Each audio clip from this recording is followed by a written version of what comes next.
Hi! Let's try this again, shall we? Fuck's sake, I'm beyond stupid.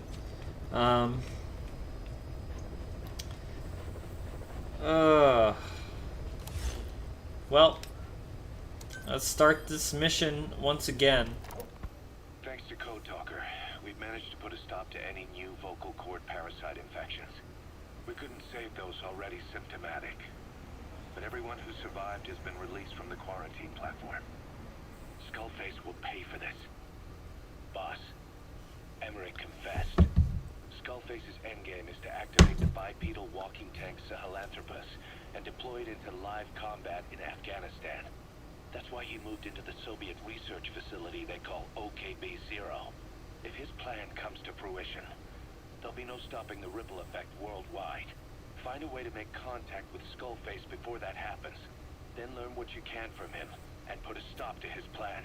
We'll have our fun with him later. This is it, boss. Diamond Dogs is strong enough now to face him head-to-head. It won't be like 9 years ago. Make your way to OKB-0. Sorry for the traffic outside. Can't do anything about it. Alright, let's go. Let's go.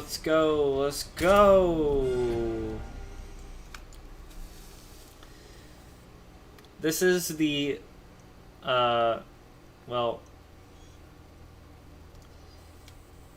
it's probably the end of a certain chapter of this.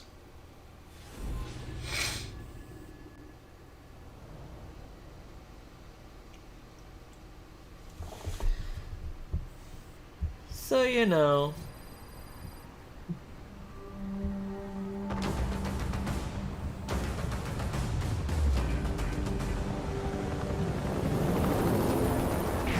The research facility Emmerich was talking about is north of the Soviet base.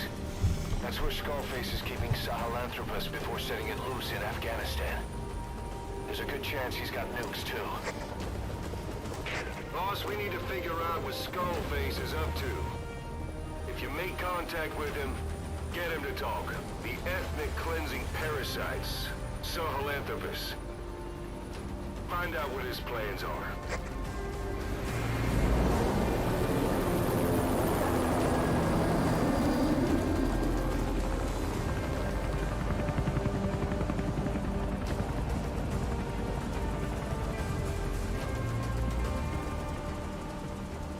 All we know is that Skullface's plans are on the verge of fruition. We need to stop him while we still can.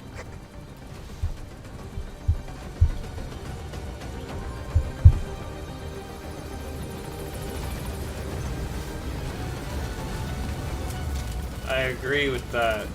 And you know what? I don't have any disagreements either.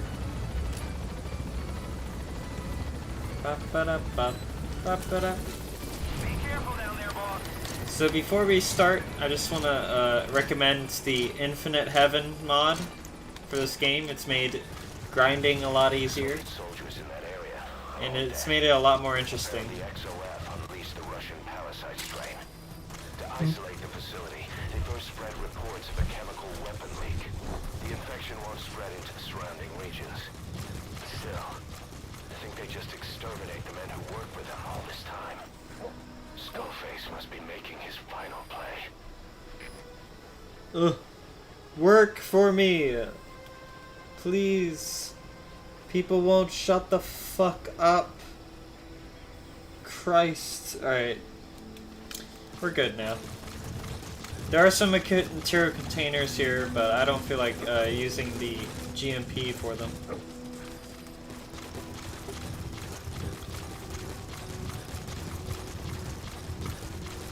The music that plays here is so good. That little scamp. Who can say? We'll think of how to deal with him later. Snake, do you read me? I know more than anyone about OKB-0 and Sahelanthropus. Boss, I've made up my mind. I want to be of use to you, not him. Sure. Work to pay for what I've done. I'll prove it. That I've always been your ally. Boss, I'll be focused on coordinating backup here at Mother Base. The chain XOF has occupied the facility. Don't interrupt, Ocelot, you cunt. Make contact with Skullface. Damn. For the silo at the facility I hate that. northernmost point. Ocelot was fucking talking, and you just cut him off just because I scanned someone. Whatever. Stupid shit. Oh well. So there's a way to sneak around the back here.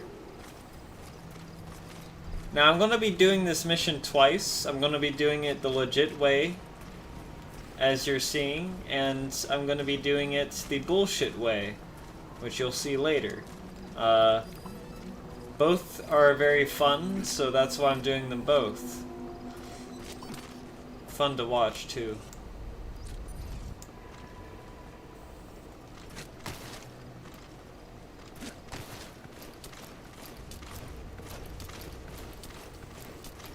Anyway, you don't want to get caught here, so be very, very careful.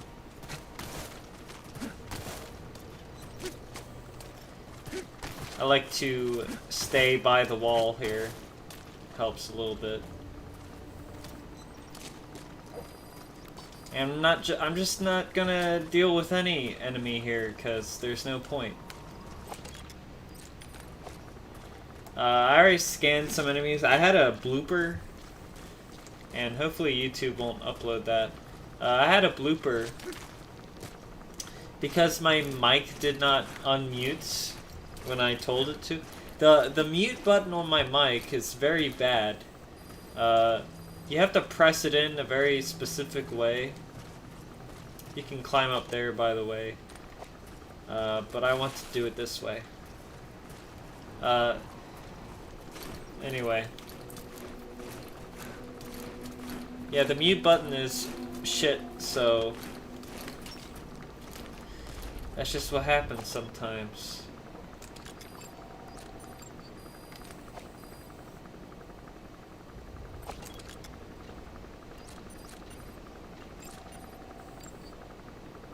Whoa. S rank in medicine.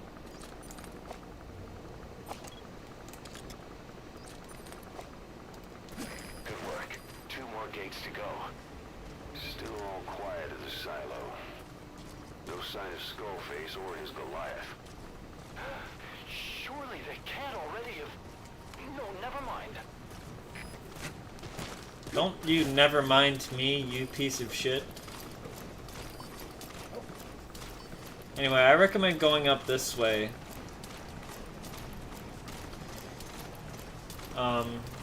I usually have better success on this path.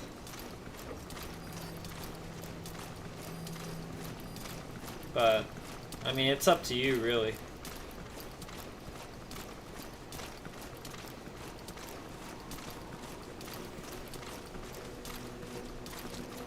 I'm trying not to get spotted, that's why I'm crawling.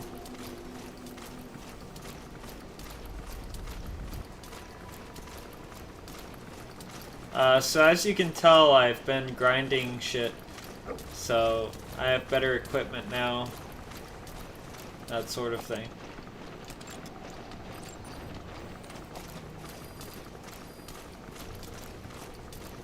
There's a sniper there, that's a problem. Always look for cracks you can climb up. That's part of why I have the night vision goggles on. Go a little bit quicker.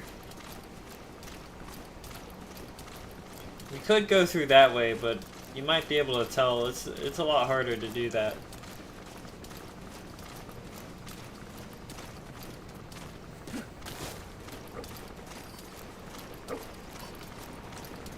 Sneaking all the way over here. Keep in mind that time doesn't stop while you use the Okay, iTorch. generic one. You can even move around while using it, but pay attention to your surroundings. Bitch.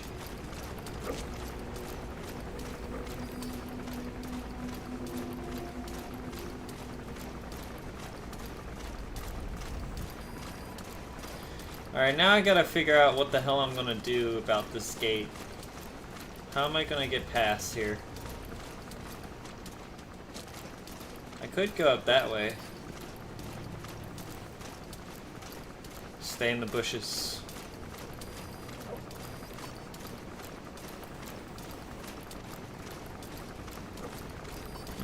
I don't think it can go up that way.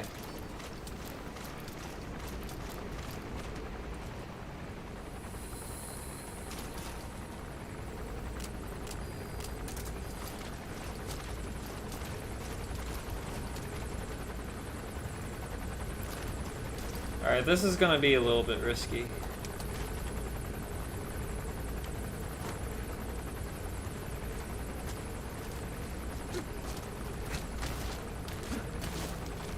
Shit. Do not spot me. Ugh. Ugh. Here it comes. Oh. Why are you getting stuck? Ah. Alright, we're good. I think. We should be good.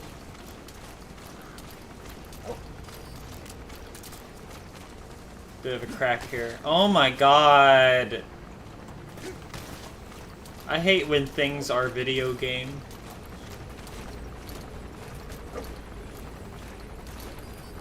Alright, we're sneaking past, like, everything now. Whoa! As far as I can tell, I don't see a way to get up there. Over there. But maybe I'm wrong. Anyway. They're not on alert right now. Alright, you're through the second gate. Only one gate left. From here on in, you're in the enemy's headquarters. Something's wrong. But it has to be here. Apparently something's wrong.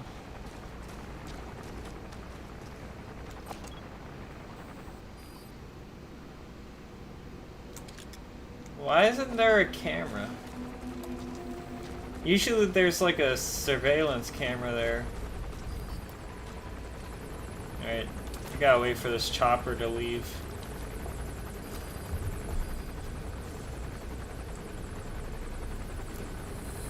Go away! Alright.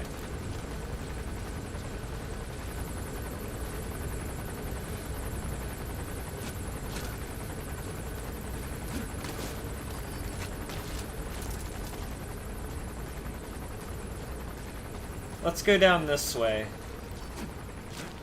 Let's take the riskier path. Especially since there's no fucking camera here. I think because you can sabotage enemies' shit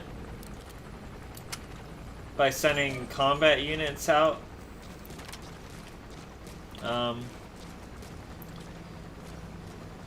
To basically destroy their supply of them.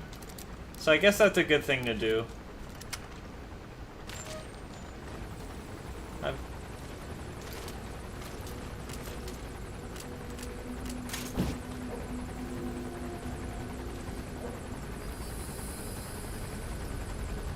I have a feeling this cardboard box is going to help me. I want to get up those stairs.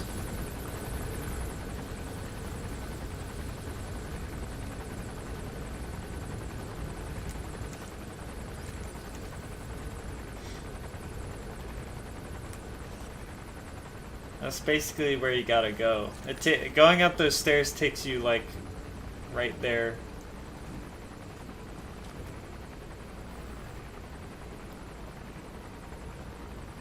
Let's see what these enemies do.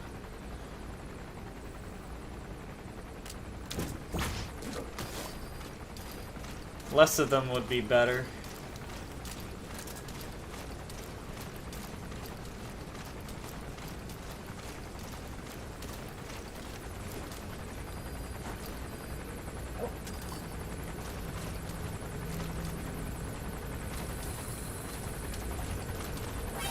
What? What? What? What? What? What? Are you fucking for real? You've got... Are you... What? It like saw me immediately. Oh my god, man. Oh my god. Yeah, it's called a walking gear. That's such bullshit. I was doing so well. God damn it.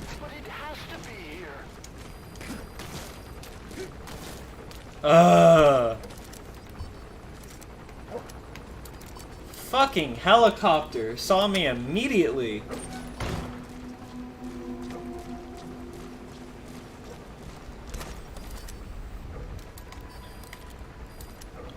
The thing is, you can't really, like, take enemies out. What? What? What? Who? Who saw me? You gotta be fucking kidding me. Christ. You're through the second gate. Only one gate left. From here on in, you're in the enemy's headquarters. Alright. We should probably try a different path.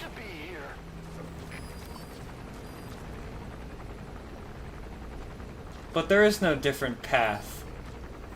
Fuck's sake.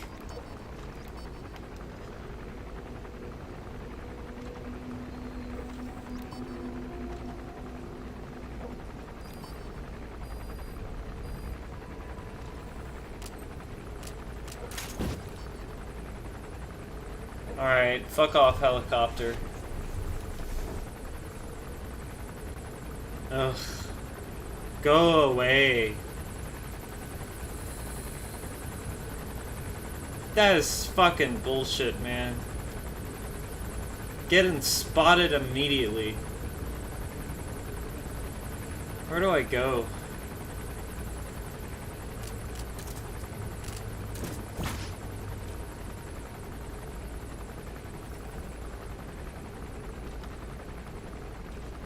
I don't know. I don't know what to do.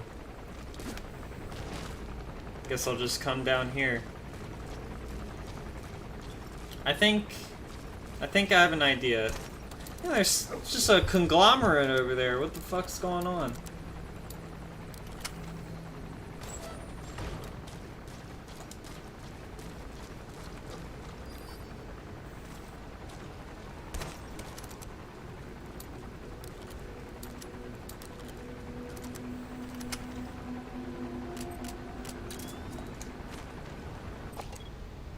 XOF has occupied the facility. Skullface must be close. I already knew that, man.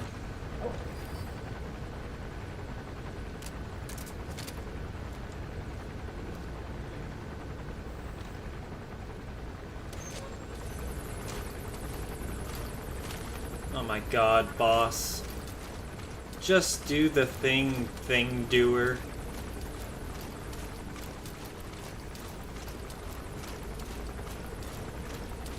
Alright, the chopper's over there.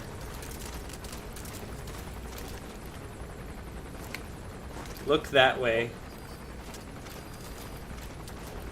Here comes the chopper. Alright, I'm in. I'm in. This is all I wanted. This is all I wanted, y'all. It's it. That's it. Fuck.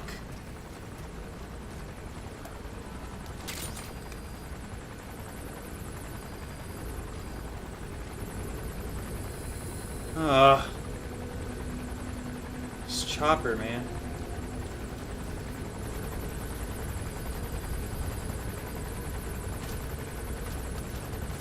Alright. Slow but steady wins the game. I don't know. I don't know what I was going for.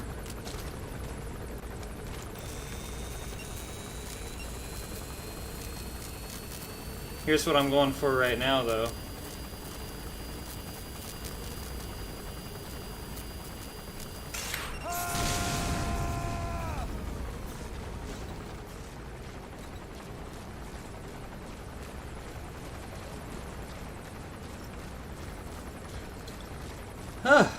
That came in handy. I knocked out 2 enemies I don't even know about. So, I'd say that's successful. However, I nearly didn't equip that in time.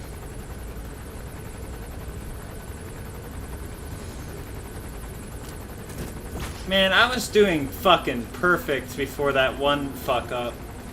And it's all because of a helicopter. Jeez.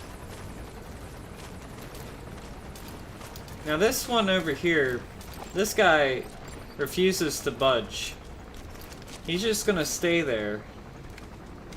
I mean, I don't know. Maybe I can get him to move. A little bit. Okay, well, I don't like the way you're looking at me.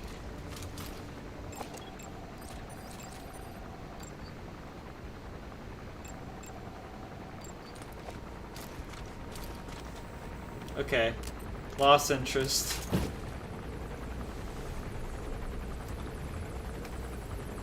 Alright, get the fuck. Get the fuck.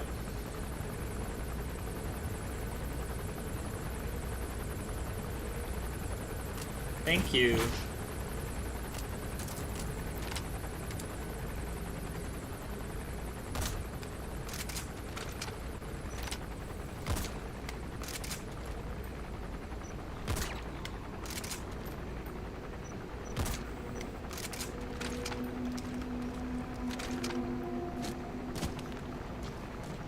Alright, great. Great. We made it. We made it. Oh. Thank goodness. I don't have to worry anymore.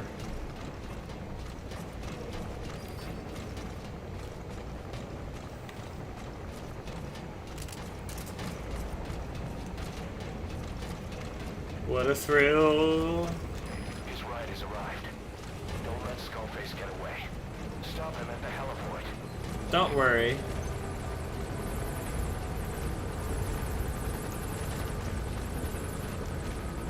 Boss, can you see the heliport? Skullface is right there.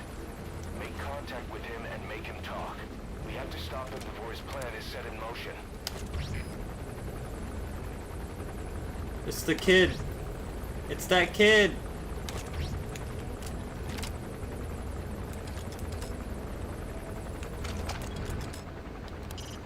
Skullface's chopper is there.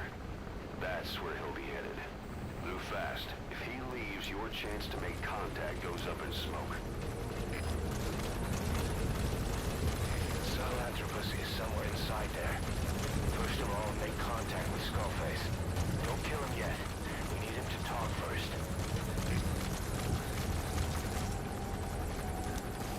Over here, though, is a little tape. But once you grab that, go ahead and go. I think they give you infinite time to do this, but maybe not.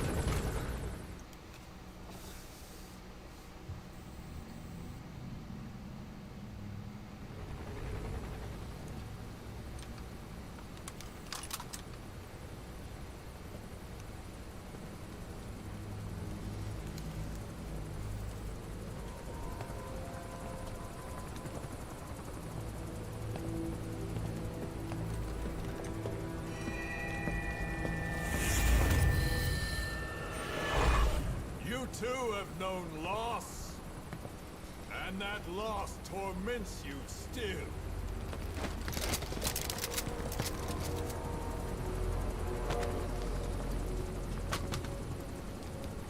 You hope hatred might someday replace the pain, but it never goes away. It makes a man hideous inside and out. Wouldn't you agree? We both are demons. Our humanity won't return. You, me, we've no place to run, nowhere to hide. And that is why I'll show you my demon. Wow. Follow me, big boss.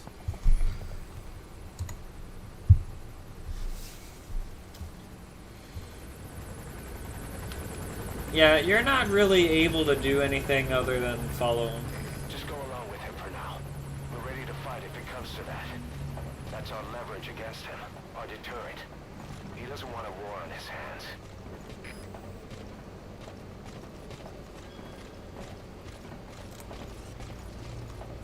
Whatever the Navajo told you, it's just one possible solution derived by Cypher. My will is different.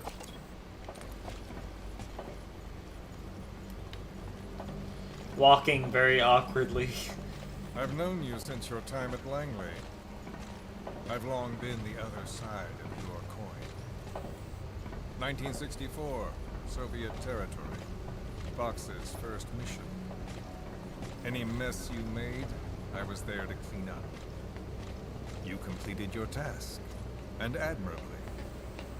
The information you returned was far more than enough to fill our pockets. With it, our futures became, more or less, set in stone.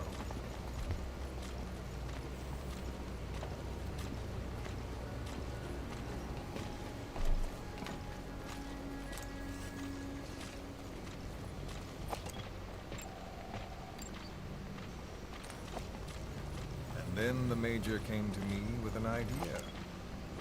Washington doesn't know how to spend money, he said. I'd like to redirect it. His goal was an organization dedicated solely, covertly, to supporting America. Cypher. You know the rest. To him, it was mourning the loss of his friend. Or rather, an act of revenge on the world. But America most of all.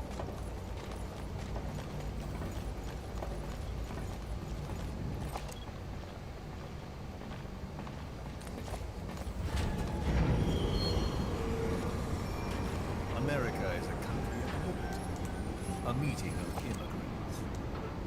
Instead of simply assimilating, its citizens live alongside others. Their roots are very diverse. America's never been made up of just one group. But he tried to forge a single consciousness for it and from it. The idea that every citizen would use free will to unite behind their country. Unilateralism like that can't be entrusted to any one individual. So the Major sought a system that used information, words, to control the subconscious.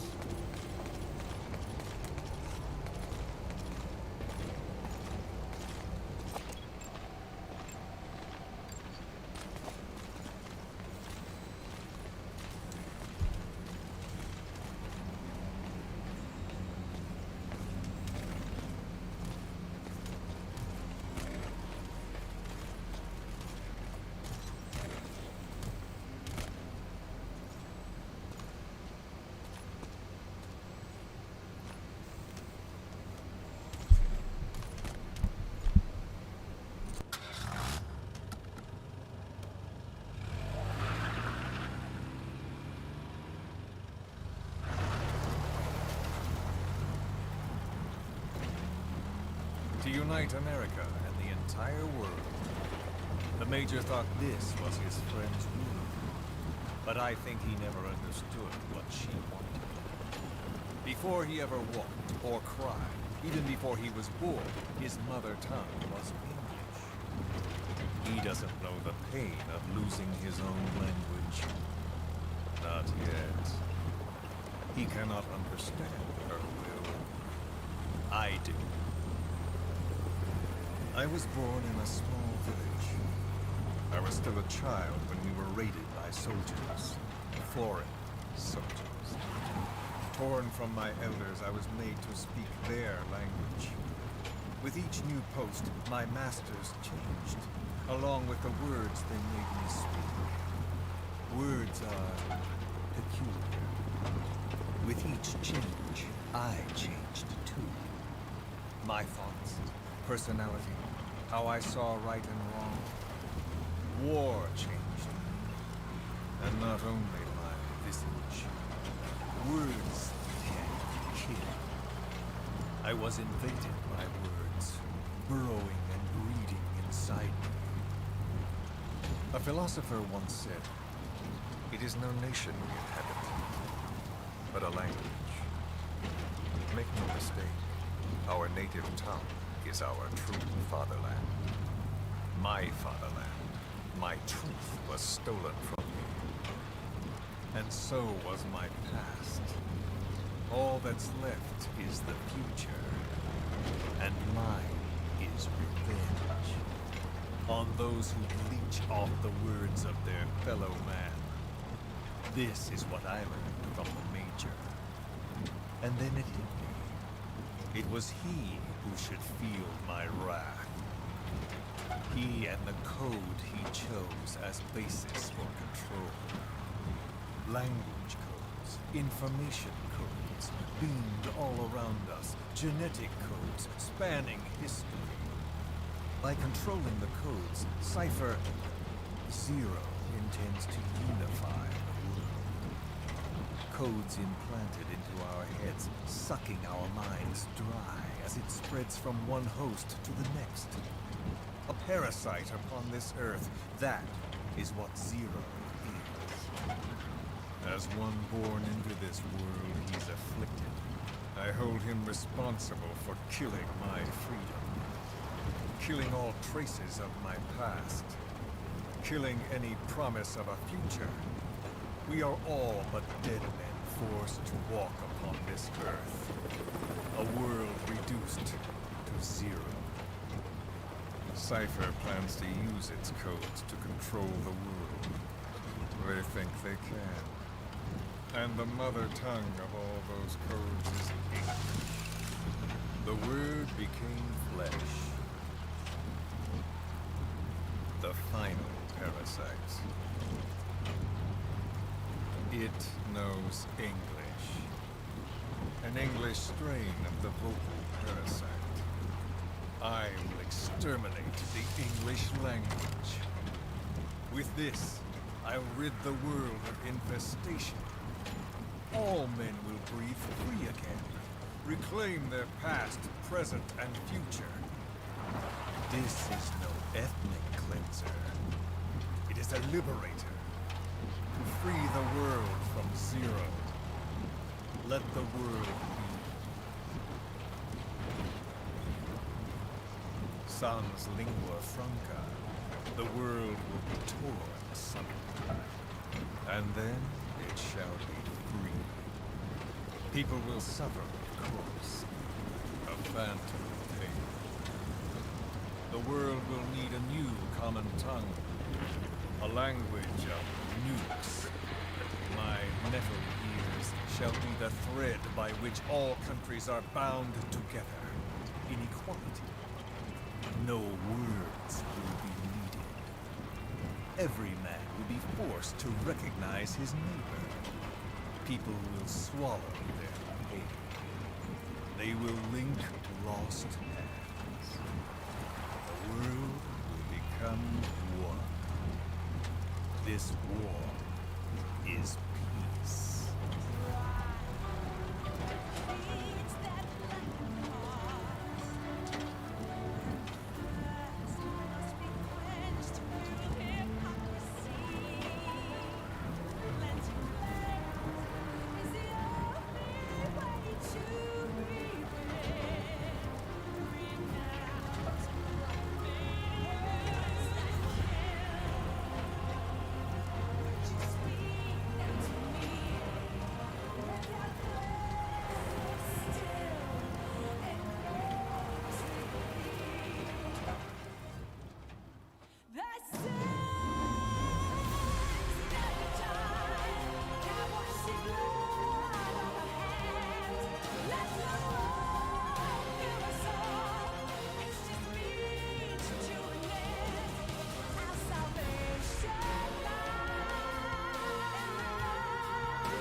the world witnesses Sahelanthropus, the hands of the doomsday clock will roll on, regardless of Zero.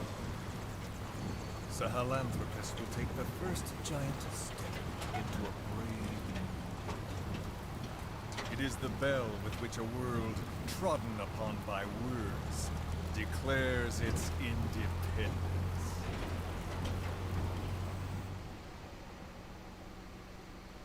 Did he lean in for a kiss at the end? What the fuck?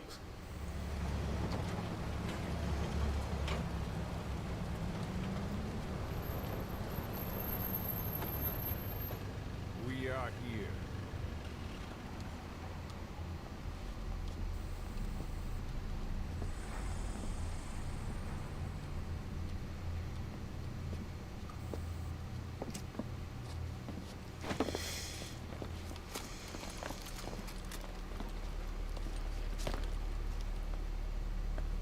Remember the Alamo.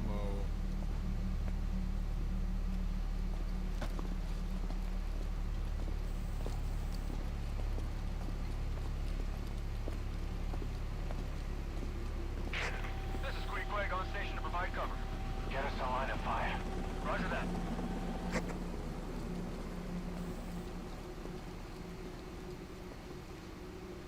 We're not the only demons in this world. Like you, vengeance is all he has. It's man's thirst for revenge that drives the times.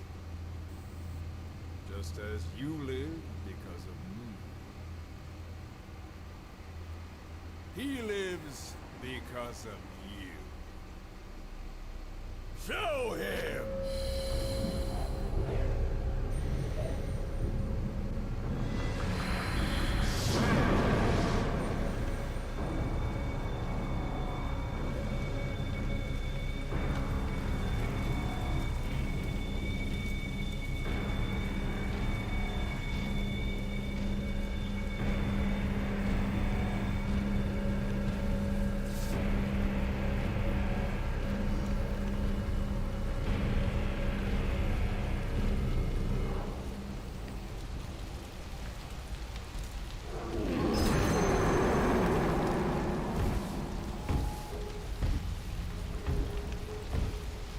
Well, what the fuck am I supposed to do?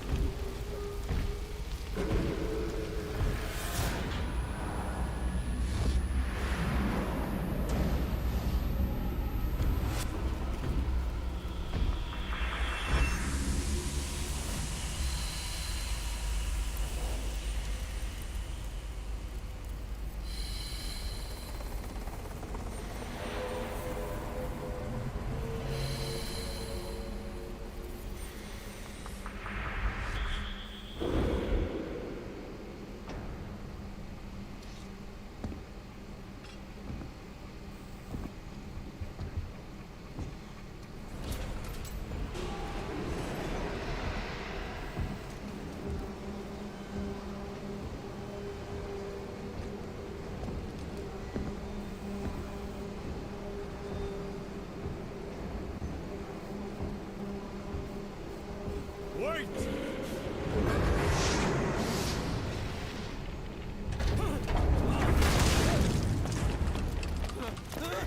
Who is doing this? Such a lust for revenge? Who?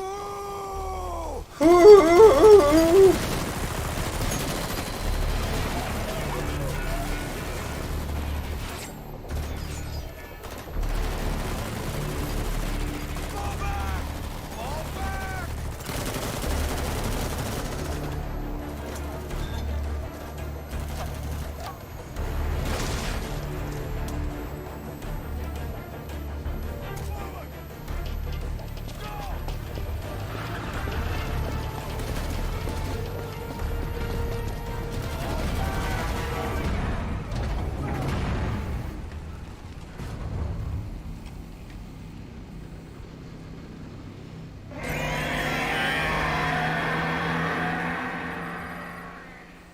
Oh my god!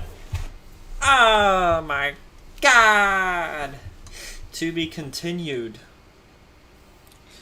That means we get this get our own equipment.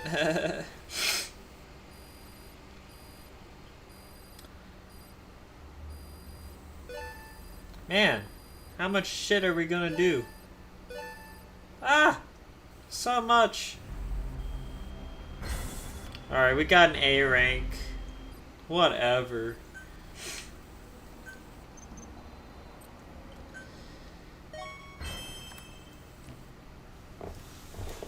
Well, well, well.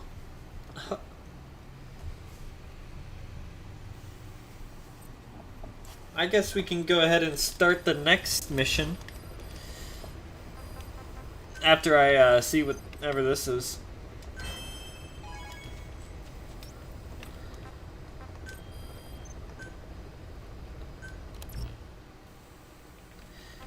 Alright, let's select equipment, because you know I'm not going to be able to do this. So let's select grenade rifle, I guess. We definitely need a rocket launcher of some sort.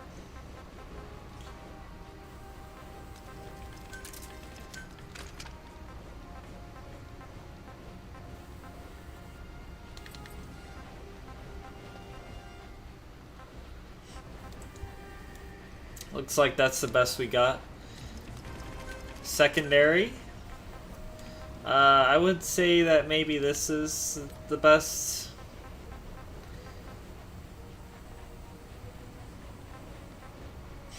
Yeah. Seems as though that is the best we've got. Support items. Let's see here.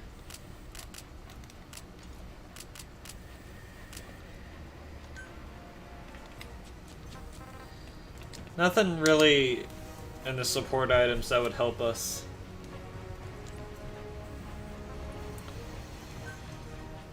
So let's go ahead and select the mission.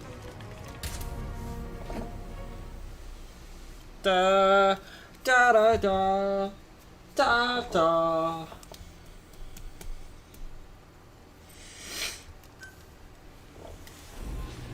Sahelanthropus.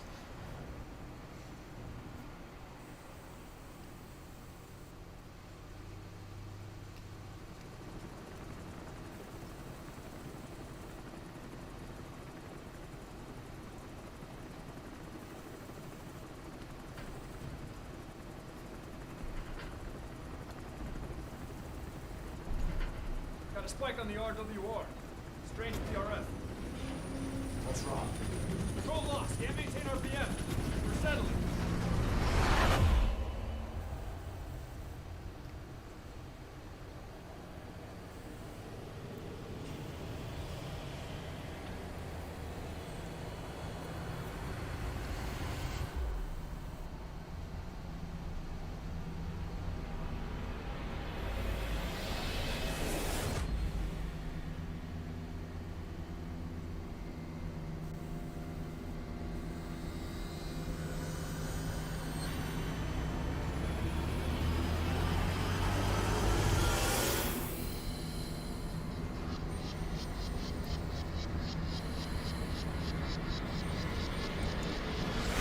Recovered control. Ascending. Hey, Snake. There's something wrong with Eli.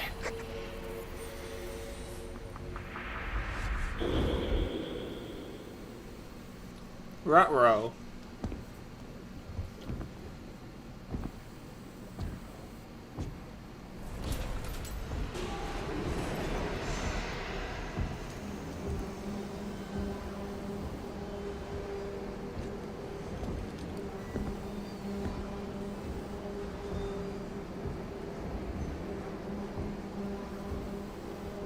Wait!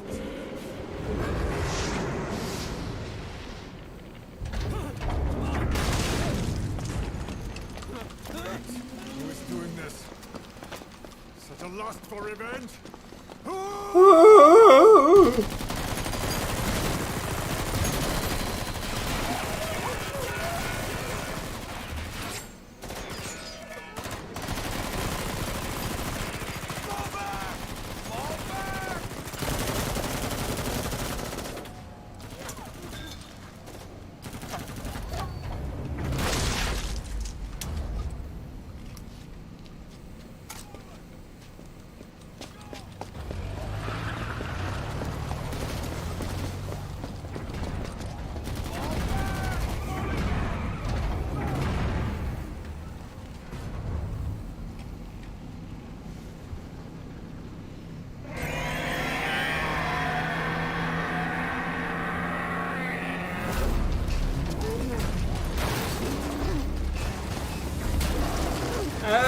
Shit!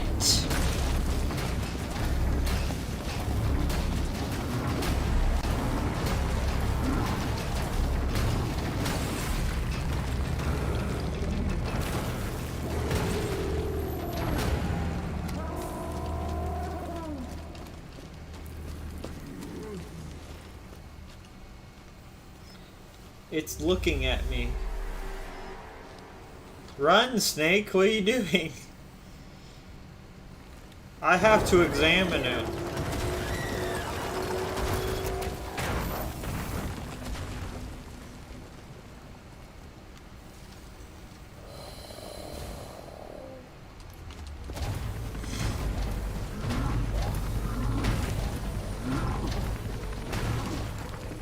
Oh God.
Cypher will rewrite the records, and I will vanish from human memory.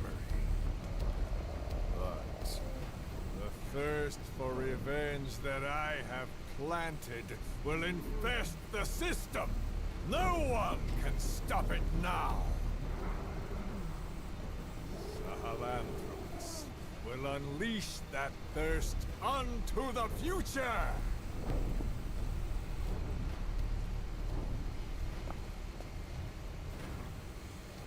Major, I'm burning up!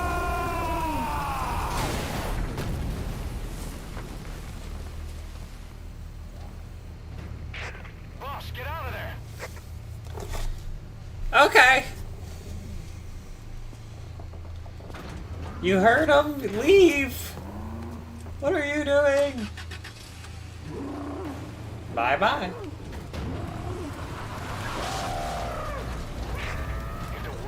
out about Sahelanthropus. Skullface will have won. His plans will become reality. He won't even need to use nukes. That thing's mere existence would be enough to enslave humanity to the fear of nuclear Armageddon. It would tear the world apart.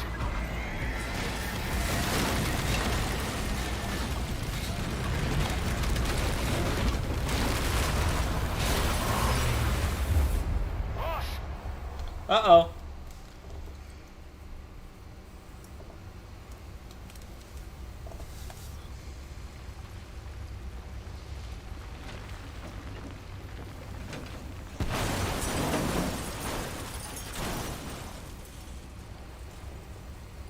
Somehow I have all my equipment.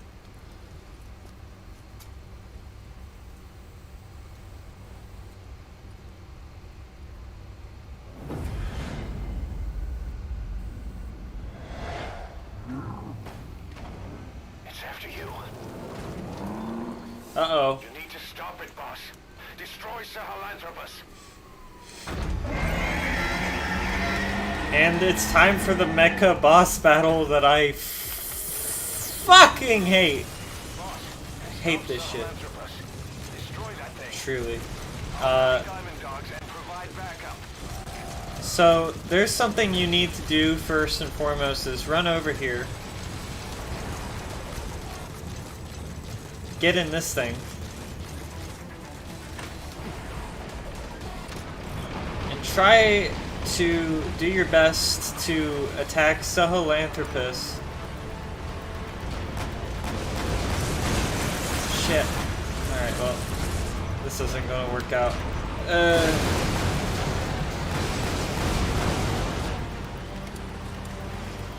I need to drive over here now.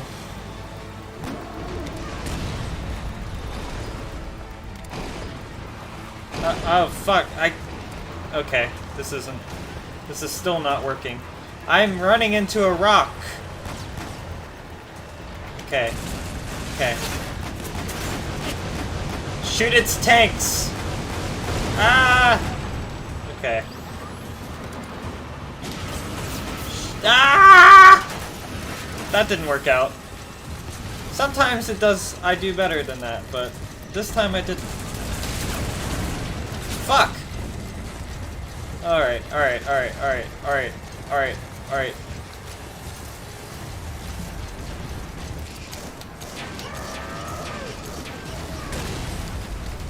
Run away! Reload! You really gotta shoot its tanks, that's the main thing.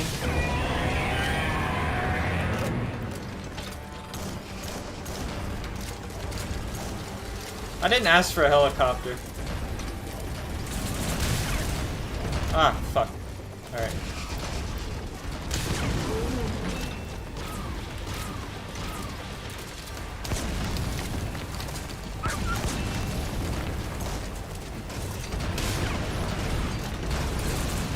Ah!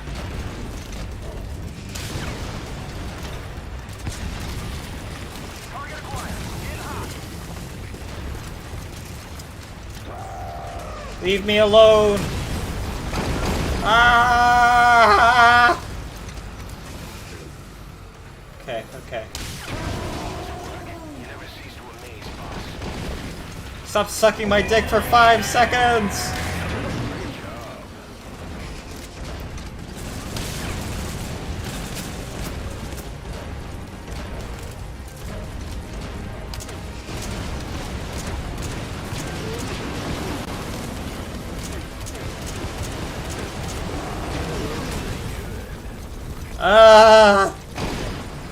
I'm not good enough.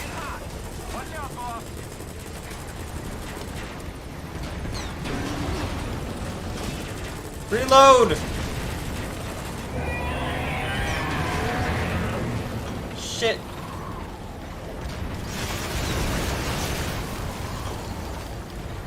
Metallic Archaea! Oh shit, I can't see a thing.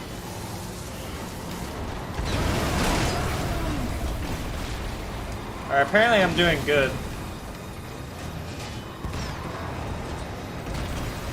I'm moving very slowly though. Alright.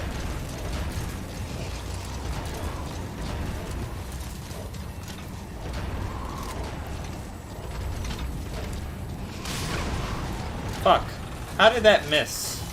That's what I want to know.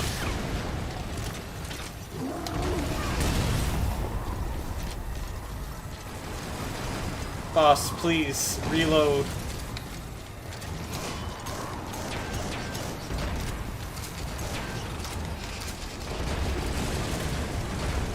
This mission costs a fortune.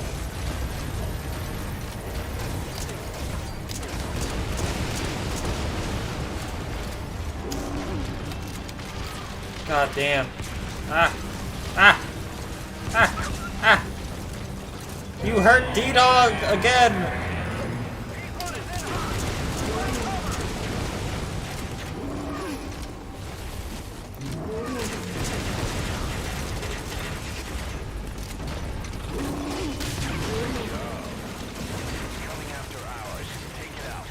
I gotta... I'm not trying to shoot him! Believe it or not. Christ. Okay.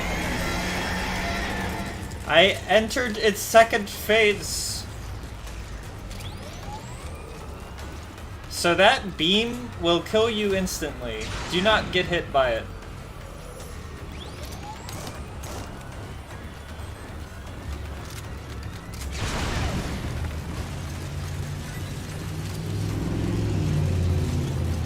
Oh shit. Here we go.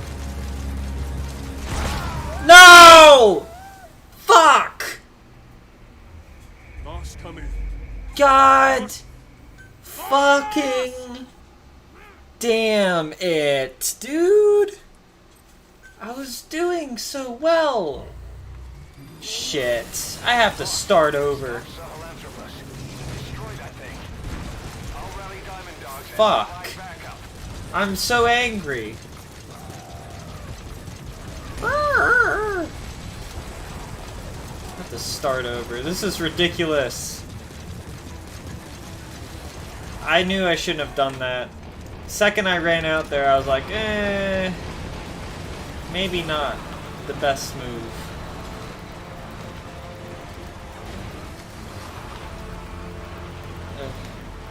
Okay, these things are so fucking cumbersome to drive. It's like, look, I can't aim better because I'm... Alright. Oh my goodness.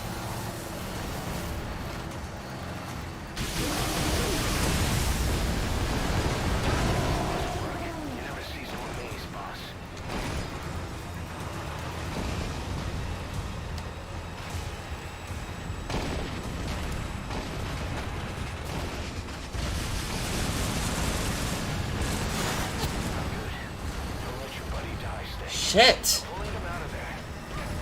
D-Dog got hurt. Fuck!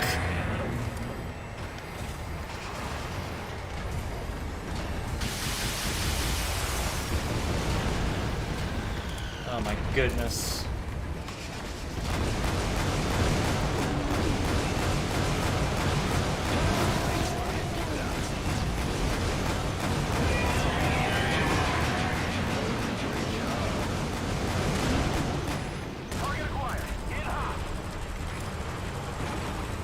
Where are you? Move! Move! Move! Why won't this thing fucking move?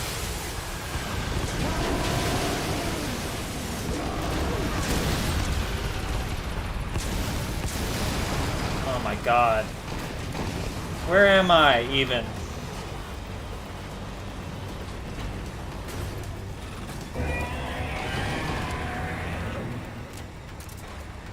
Okay. Okay.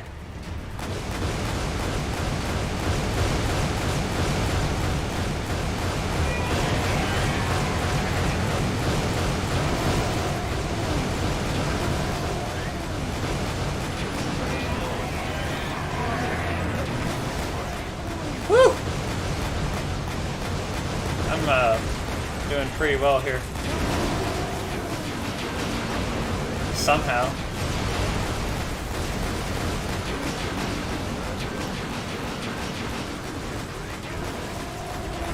How am I going?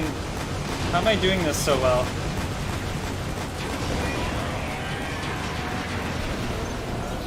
What? What? How did I do that so well that time? I'm not getting an S rank either because I used checkpoints that restart mission. Wow.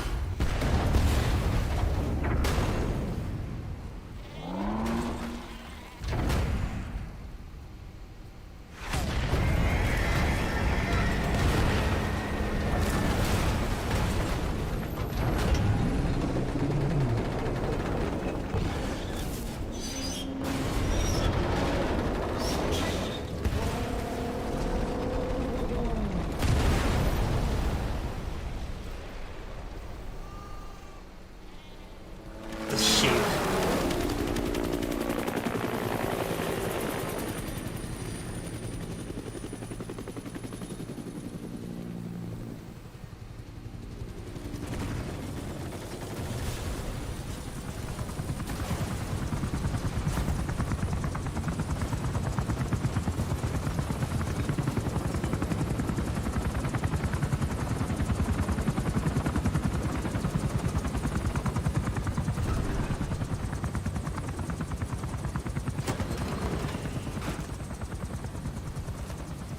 Snake!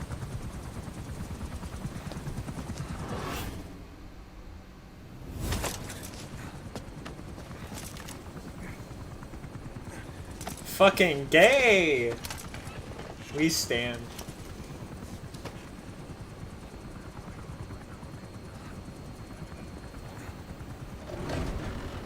Let's see Skullface.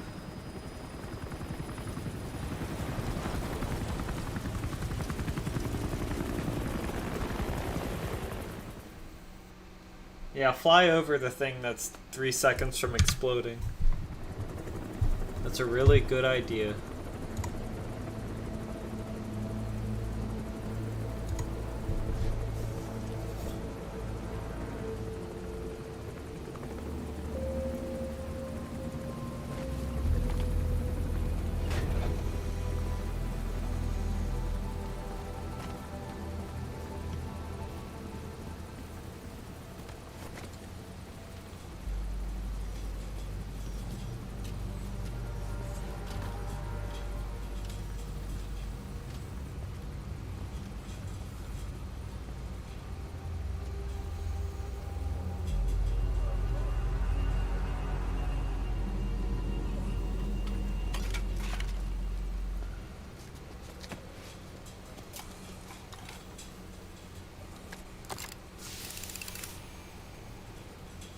There were 3.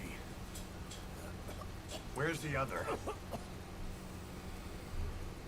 Very close to you.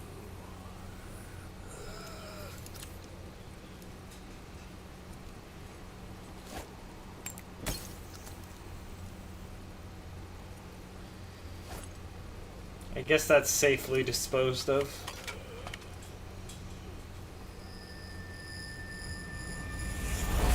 Uh-oh. That's not good.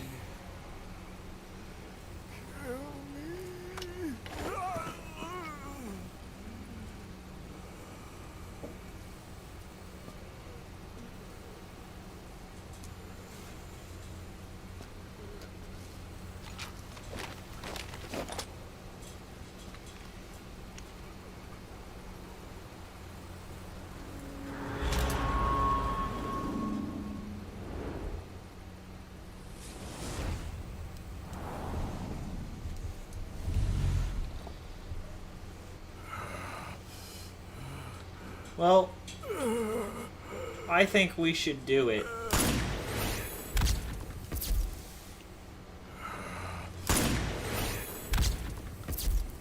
Remember the time in the hospital?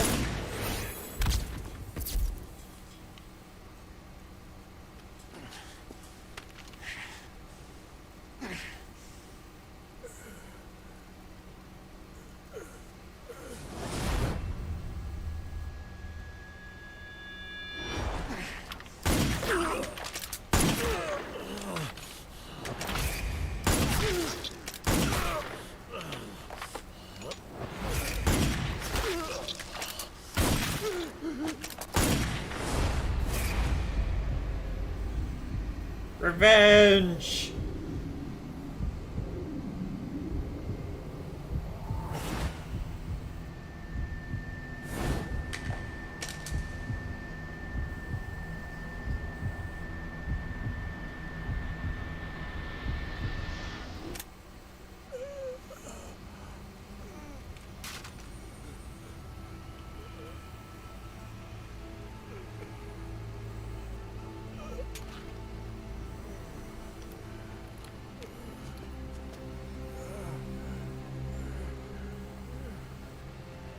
Do it yourself.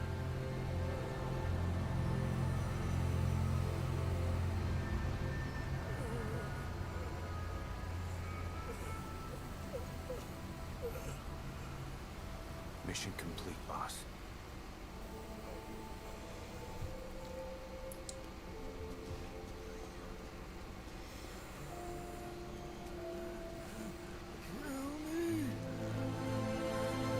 Kill me!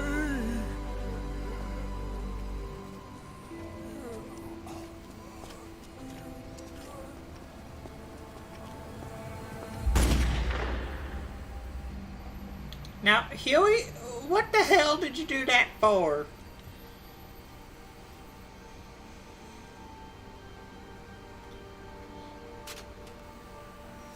I did it! Revenge! Fucking asshole. What an asshole. Such a douchebag. Man.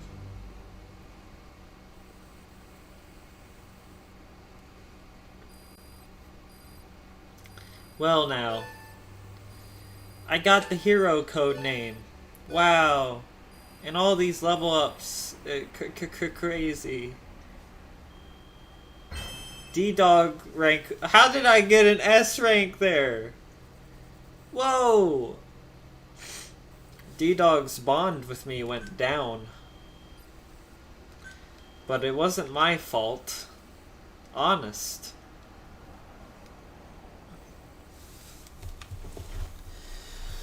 It's not a problem, though. It doesn't matter.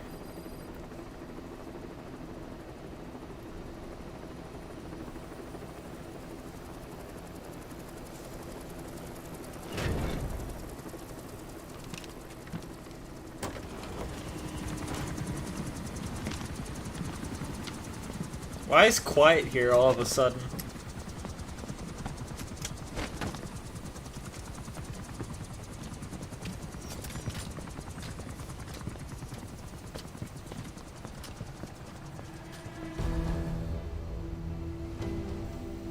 Anyone can give up his fight by laying down arms.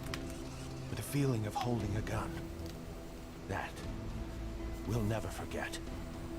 Like our lost limbs. The sensation lingers.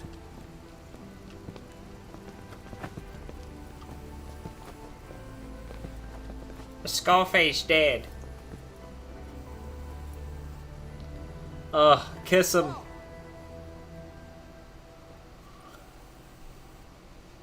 Here she comes! Here she comes! D-Dog, chill.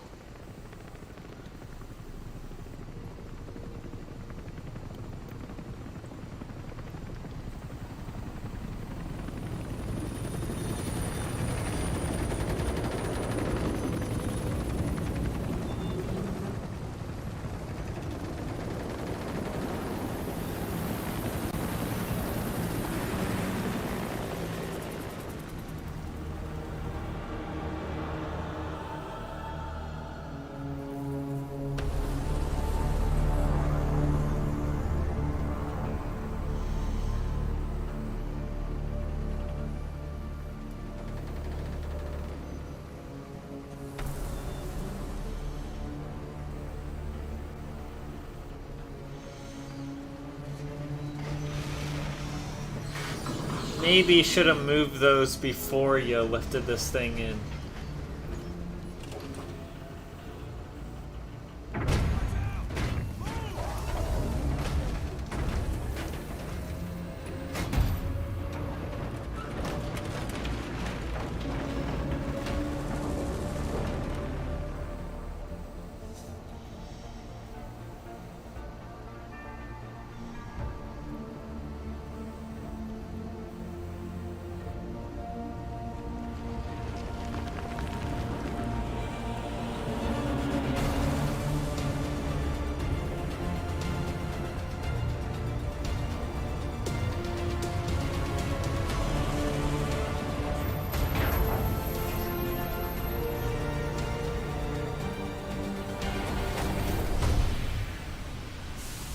rifles in missing hands. We stand tall on missing legs. We stride forward on the bones of our fallen. Then, and only then, are we alive. This pain is ours, and no one else's. The secret weapon we wield, out of sight. We will be stronger than ever, for our peace.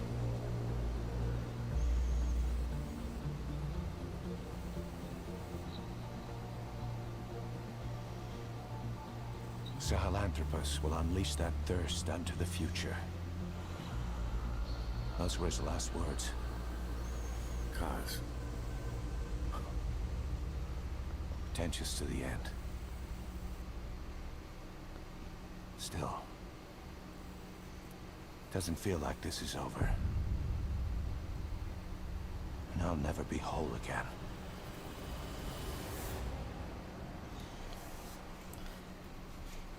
Are we the baddies?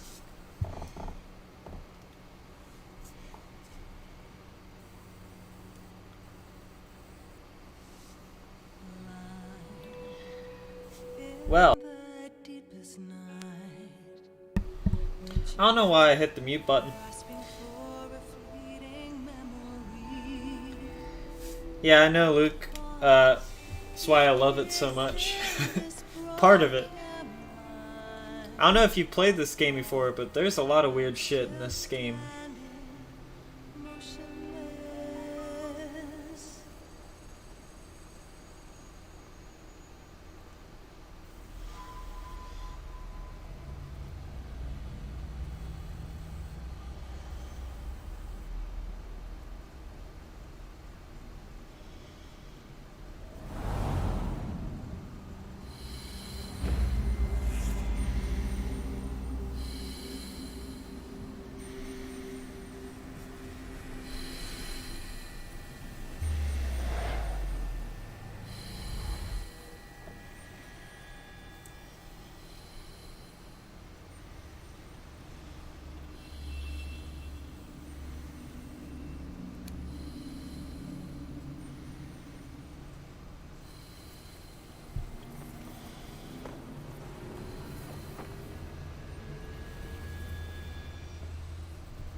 Ruh-roh.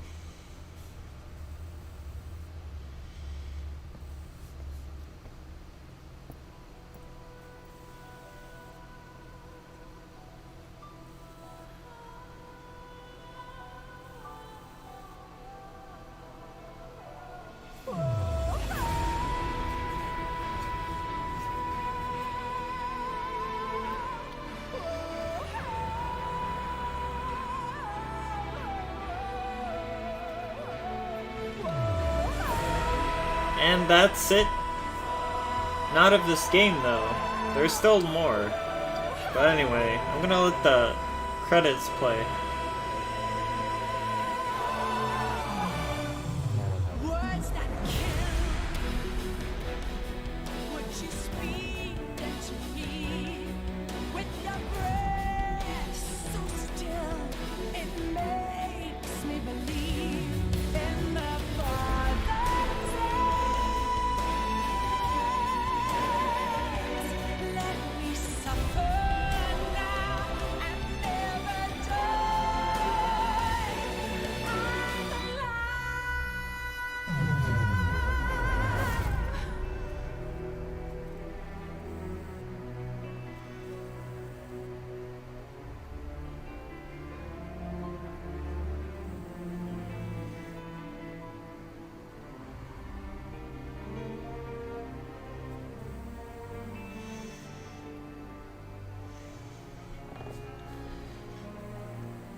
So, that was chapter 1. There's still, in terms of plot, like, another...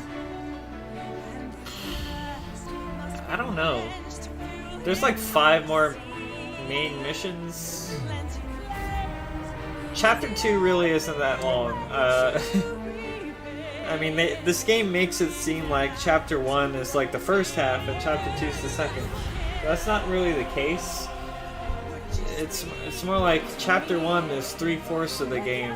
Chapter 2 is the other fourth.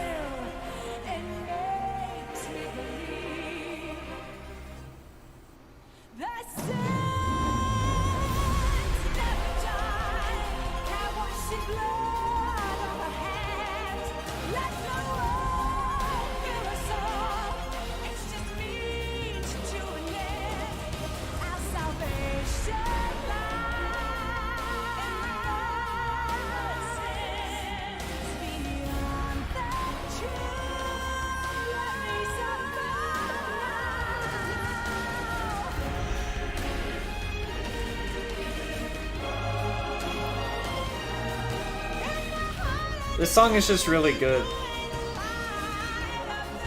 I don't mind letting it play. It's just so good.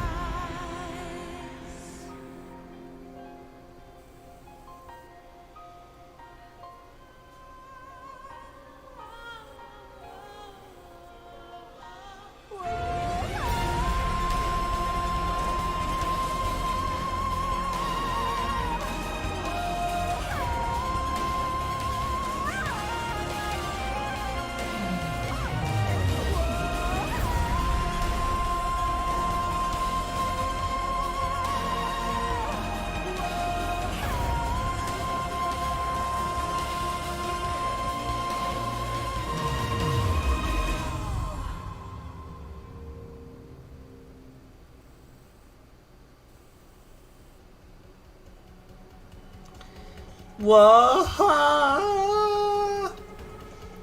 There's just so many credits, and I kind of want to let them play because it's just the thing to do, I guess.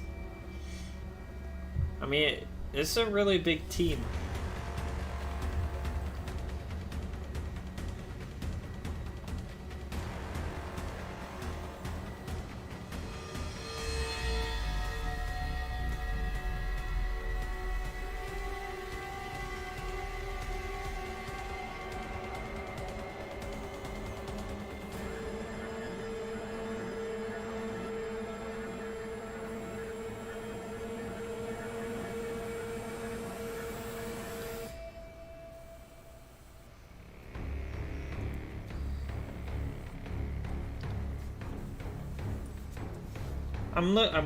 I'm currently looking at I'm trying to find an example of like grunge fashion because people are asking me about it. And I can't really find a good example picture.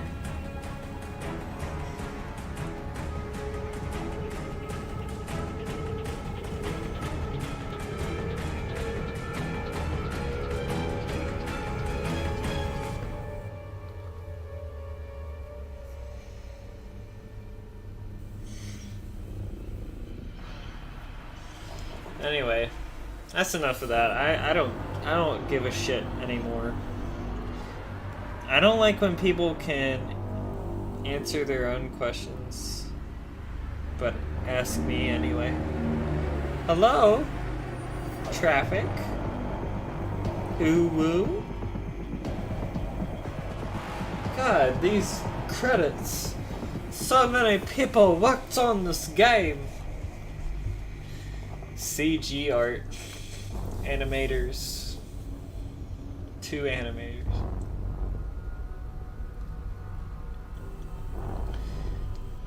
Nice sound design, man.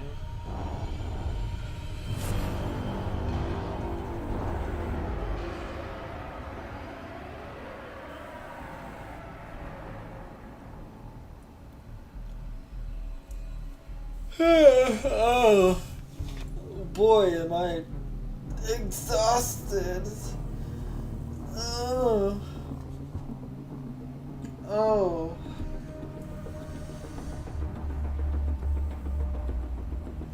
Skip ahead if you're watching this in post. You might just want to skip past the credits. But it's not like I was gonna skip them. That would just be a dick move, I guess. I don't know. So here's testing. That's interesting. Enzyme testing labs. What the fuck? Guess that's just what they're called. Alright, here's all the testers. That's a fairly large group of people to be testing a game. Or maybe it's small, I don't know, for what it is. I mean, they are trying to find every little bug in the game to report, I guess, and they fix it. Website. Guest illustrator Mino Taro? I'll look that up. That looks like a web name.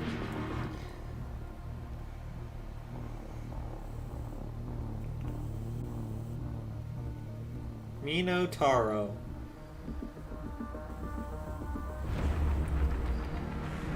Looks like they make manga.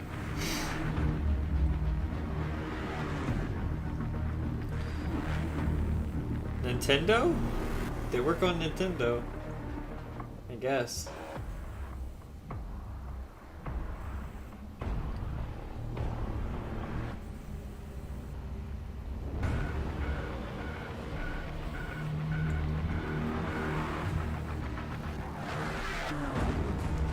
There's not much information I could find.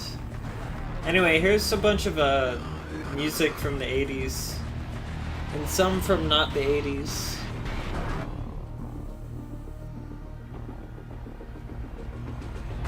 Obviously I can't play the 80s songs because that would get me in trouble.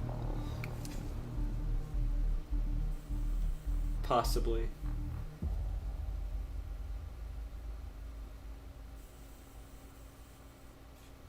Yeah.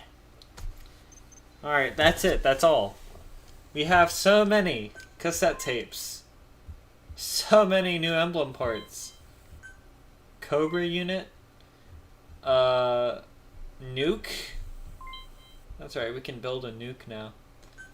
Raven sword, diamond, the earth, liberalism. Now we can develop a nuke if we want. As far as I can tell, the nuke is only really for, if you want to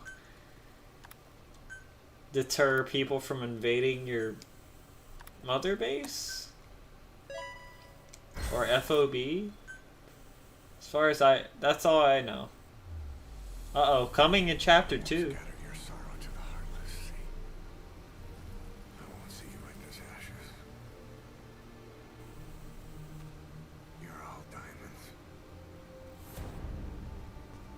This man acted as accomplice to the attack on Mother Base. Why are you here? Revenge against the boss. I'm not like you! I think it is time you knew. I'll go alone. Boss, what are you... We can't afford to lose anyone else. What if she's a spy? What if I'm a spy? You?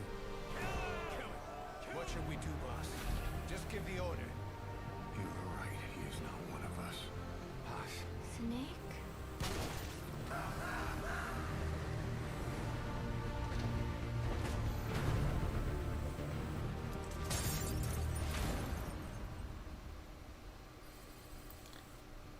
To be continued right now. I'm going to continue it as soon as it gets done telling us that there's a chapter 2. Race? Attention! Diamond Dogs! Even with Skullface dead, our brothers are unavenged. And the phantom pain he brought us lives on. Cypher is still out there. We know they've planted spies, parasites among us. Watch the man to your left, to your right. Assume nothing. Report everything. It's the only way to protect ourselves. From here on out,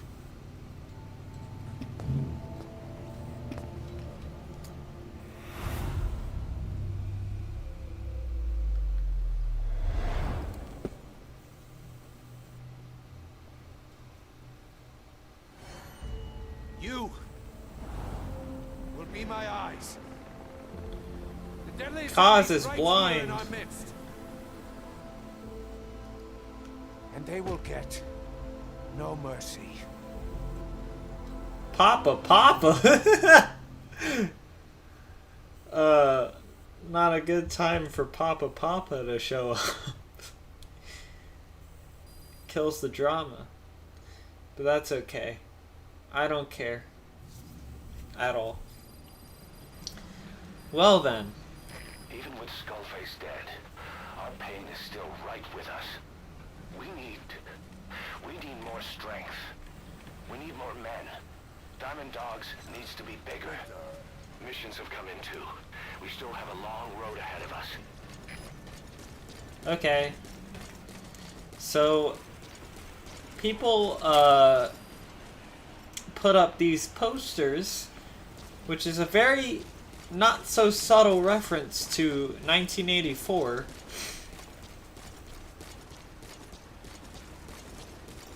Boss, welcome home. Okay. Well.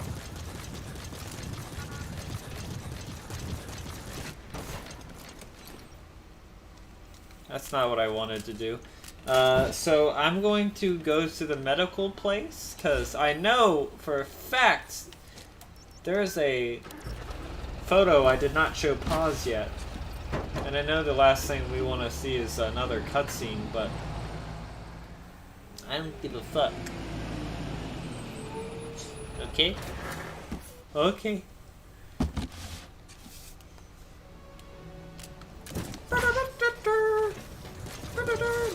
Wait, what's this say? Talk or die. Freak only. Okay, you're trying to scare Quiet. Quiet here. Die, go home. I never noticed this before. Boss. Y'all need to chill the fuck out. Hey, you got rough diamonds here? I'll leave them there. I don't need to get them right now. Oh wait, what do we have in terms of this? Okay. Well, that's fine.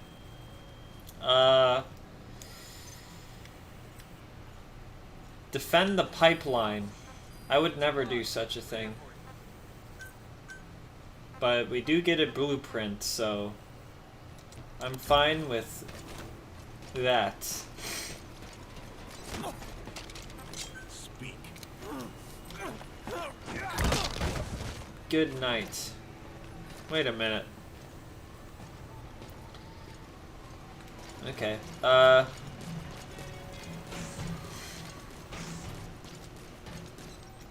Let's see Paz. Snake! Hello, Paz. What is it, Snake? What do you think? Oh, somebody took this while we were fishing. That day, I figured out that it doesn't really matter if you catch a fish or not. Just waiting for a fish together can be the most fun of all. Yeah, right. Oh yeah, Chico got all worked up and almost fell into the sea. When they do some more fishing, tell me, okay? My head, it hurts.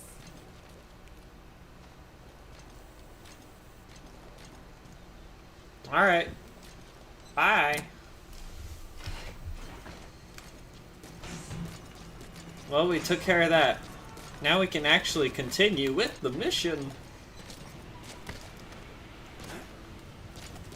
Or whatever. Helicopter.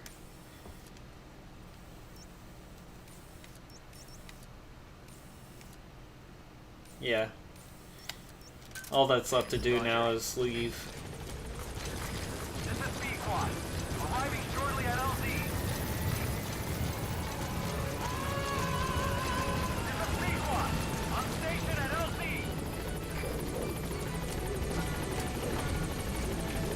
Talk or die.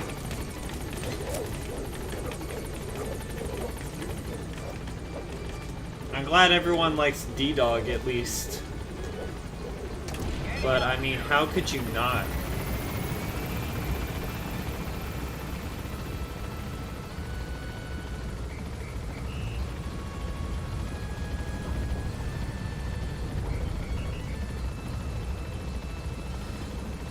I'm very curious as to what these new missions are, because there are a few things where there are a few side ops that give me really good shit. The wormhole, for one thing.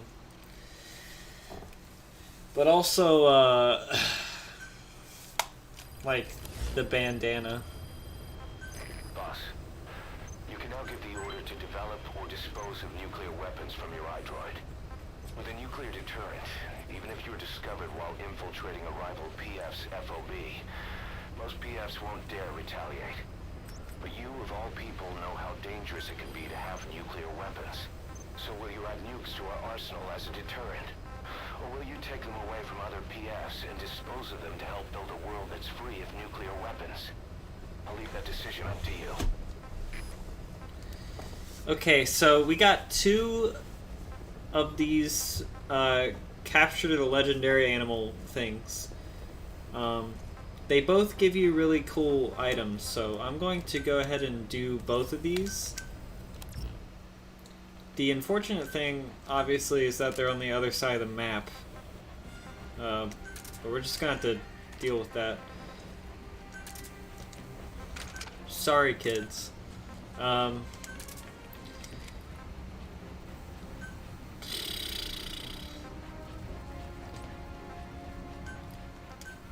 I want your Fulton again, actually. Fulton, yes. And I don't want the suit anymore. I want the woodland.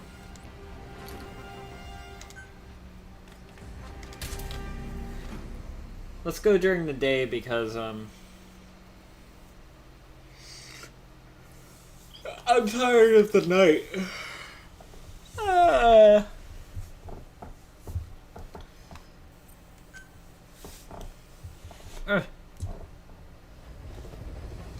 So the Jackal, I think, gives you the wormhole, and the Ibis, I think, gives you the bandana. Or the infinite bandana. The infinite bandana, by the way, gives you infinite ammo and infinite suppressor durability. It's fine, it's obviously very useful, but it makes the game too easy and also restricts your mission grade, so to be honest, there's not really much reason to use it.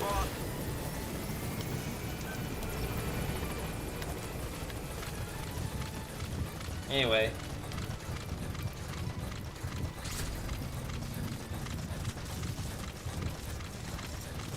I just need to find out where this fucking Jackal is. Then we're good as gold.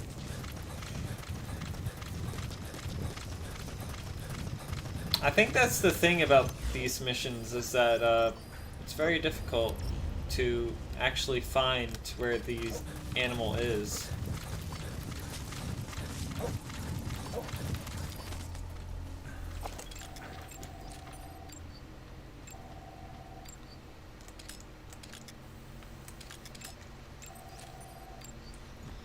Maybe I can interrogate an enemy and it'll tell me.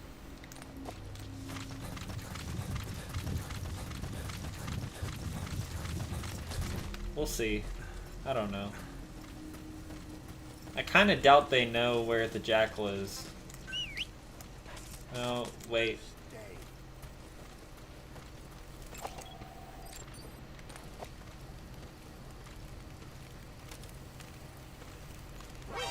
What? What? Oh, you saw me, huh? Fuck! Jeez. Alright then, you wanna play like that? You wanna just spot me, bitch? Fuck. Alright.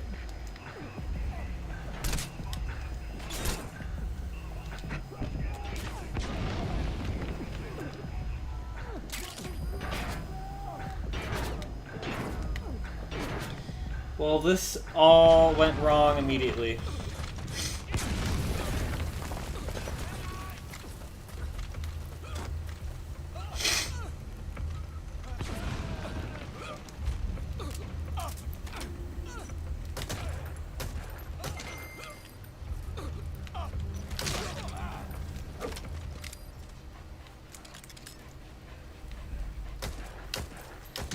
Alright. Now tell me, bitch. Wow.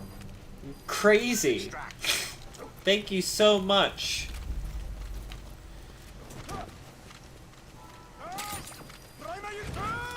I will not get you down from there. Anyway. What do y'all have anyway? Yes, I am, even though he's a low-grade little bitch. I just want to find the jackal.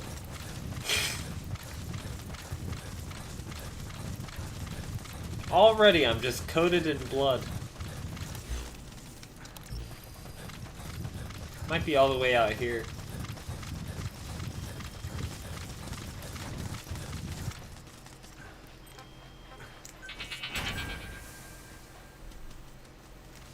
Absolutely fucking nothing. This is why D-Dog is very useful. Beyond there is outside the mission area. Okay, bitch.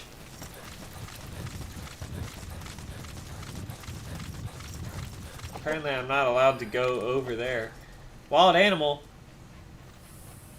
Where?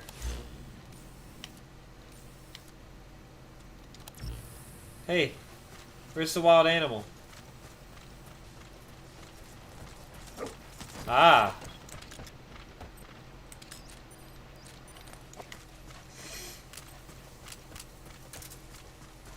There's a bunch of jackals here.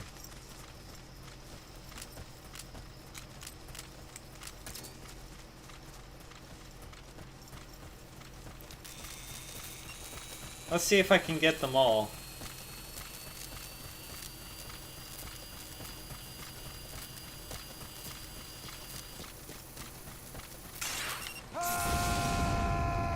I didn't get a single fucking one. That makes so much sense right there. Yeah, come on. Yeah.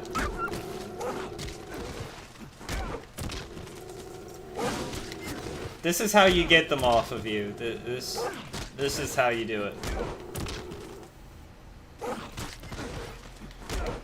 Let's do that.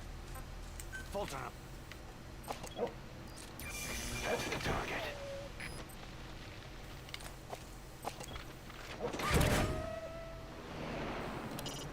When you want to begin a mission, open your iDroid and select it from the mission list.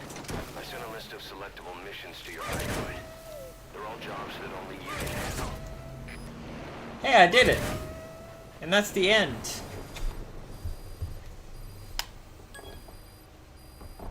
I captured a legendary jackal. And now a cutscene will happen, I suppose.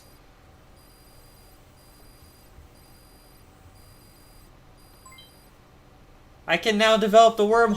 Oh my gosh!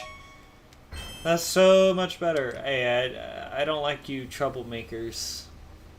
Boss, come on back to base.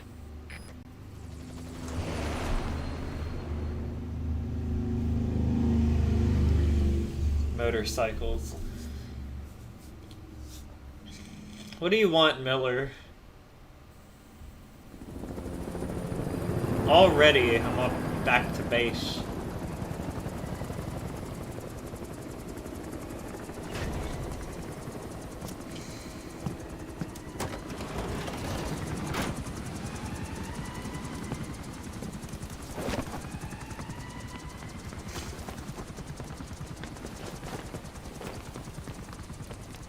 Okay, Liquid.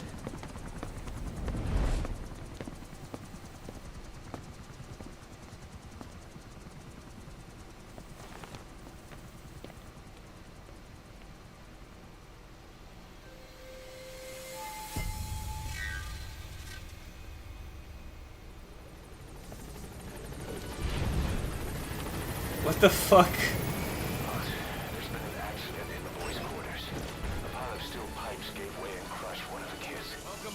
boy named Ralph. They tell me he died instantly. I'm sorry, boss. It's my fault. I should have been keeping an eye on them. I'll let you know if we learn something. Is that it? That's all you wanted? Like, all that happened was a kid died. I don't care. Roger. I'm just joking. I'm actually not joking. It's a video game.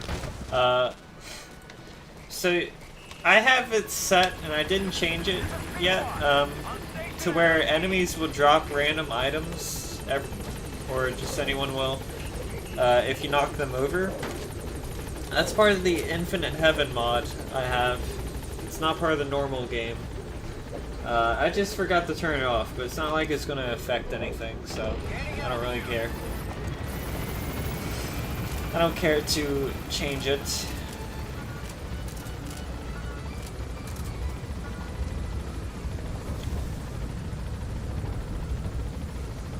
Now then.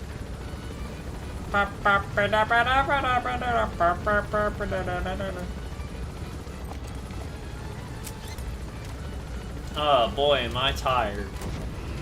I don't know if I'll redo the Skullface mission and do it the bullshit way in this stream. Might do it next time. Just because it's the same mission, you know? Boss, your heroic deeds appear to have earned the respect of other PFs. Now you'll be able to infiltrate rival PFs' FOBs without having to worry about their nuclear deterrent. Go get one over on these guys who escape retaliation thanks to their nukes. Yeah, so since I have enough heroic shit going on in the past, I can invade people who have nukes. So basically anyone who has enough heroism can invade anyone with nukes, rendering the whole concept of a deterrent pointless. Because all you have to do is grind your heroism, which isn't hard to do.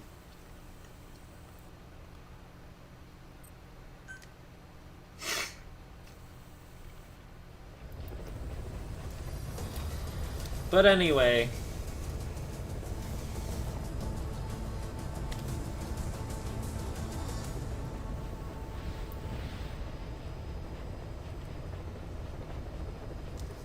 let's get this other animal and see what we can develop from it.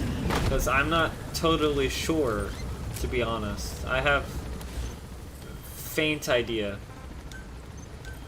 Anyway, I want to develop the wormhole now.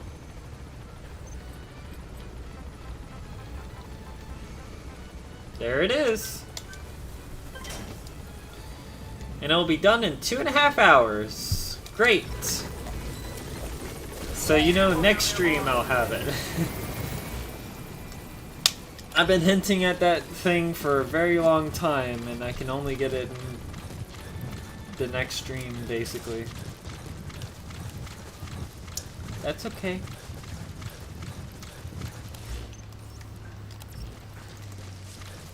So I have to find the ibis. Whatever that means. I have an idea of where it is, though.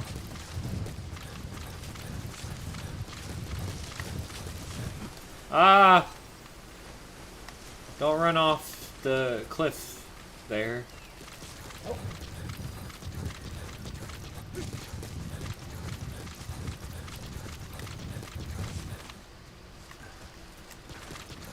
I think I gotta cross the bridge.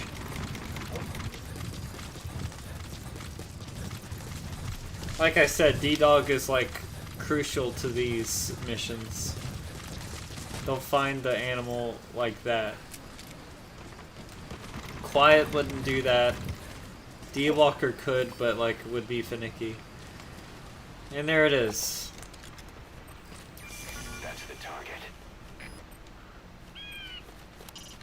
I'll be damned. That's an African sacred ibis. It was venerated by the ancient Egyptians and inspired the god Jehudi, also known as Thoth, the god of death. Though some believe that was simply because the ibis keeps snakes away. Maybe not the most encouraging sight for you, huh? Shut up. Extract. Bye-bye!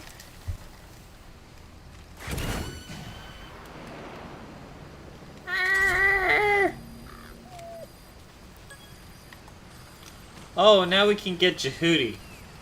That's what that is. Hand of Jehudi. So the Hand of Jehudi is very useful. In fact, I'm gonna develop it now.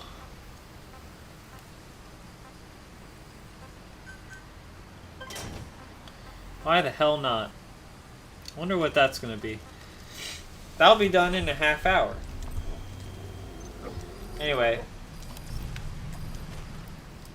Now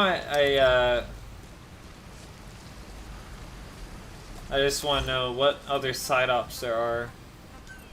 Oh shit, I did not mean to do that.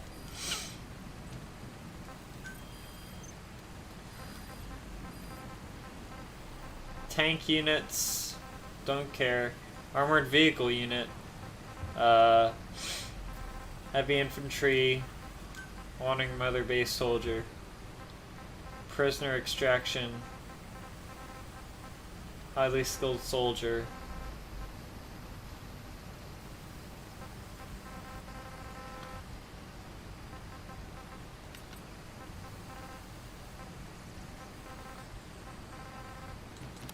Yeah, a lot of the stuff I can do off screen.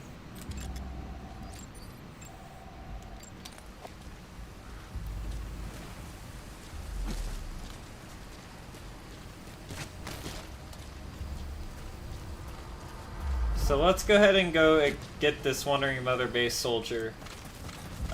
Just to get the pause thing going. The sooner we take care of the pause storyline, the better. Then we won't have to do this anymore.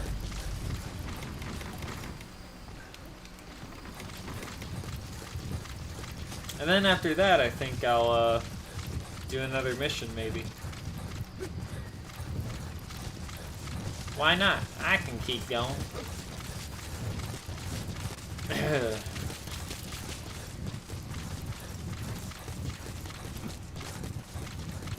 I don't know why getting that jackal triggered that cutscene with Liquid. But whatever. Oh, this would be a good time to play cassette tapes.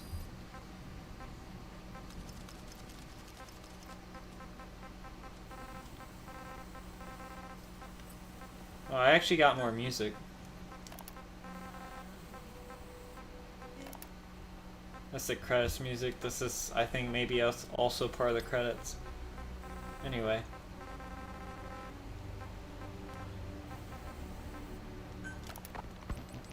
Emmerich didn't go with depleted uranium for Sahelanthropus' armor because of its strength. He had nukes in mind. Exactly. It's meant to use its body as the fuel component for a nuclear weapon. Sahelanthropus uses built-in uranium enrichment archaea to melt its own body and extract uranium-235 from the depleted uranium in its armor. That's so fucking Those stupid. archaea perform the enrichment in an extremely short time. The concentration jumps by a factor of several hundred, from 0.2% to over 90%. The end result being highly enriched weapons-grade uranium. Sahelanthropus' body itself becomes a nuclear bomb.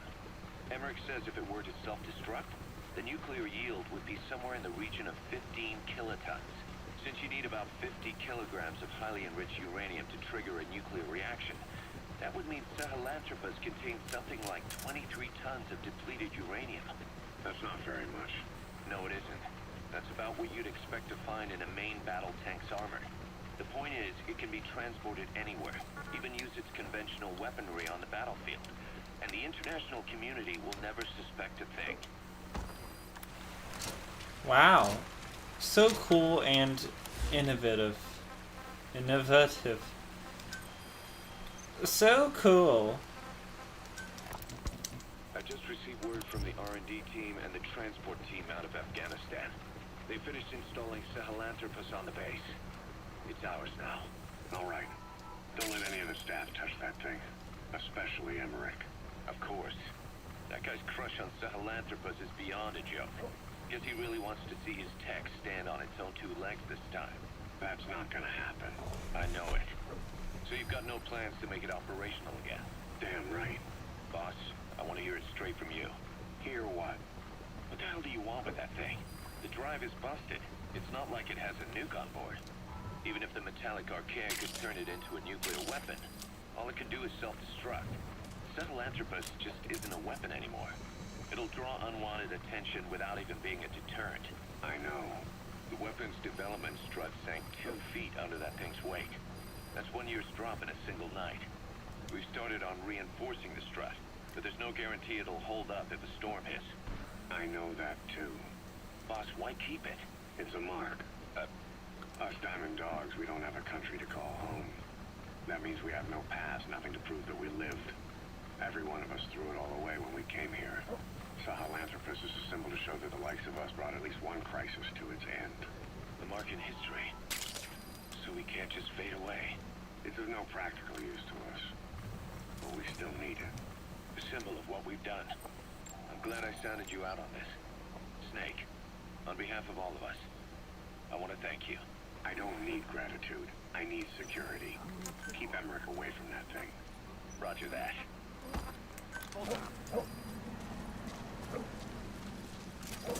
Bye-bye.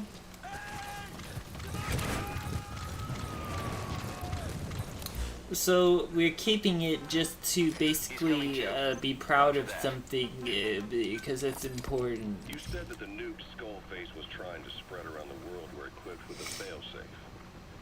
Something that could shut them down at will. His will. Quite so. After all, he needed a guarantee that a buyer wouldn't simply turn the weapons back on him. So how can they be stopped? The criticality trigger, that is, the detonator, is a complete black box design. Any attempt to dismantle it causes it to melt in seconds, using the corroding archaea.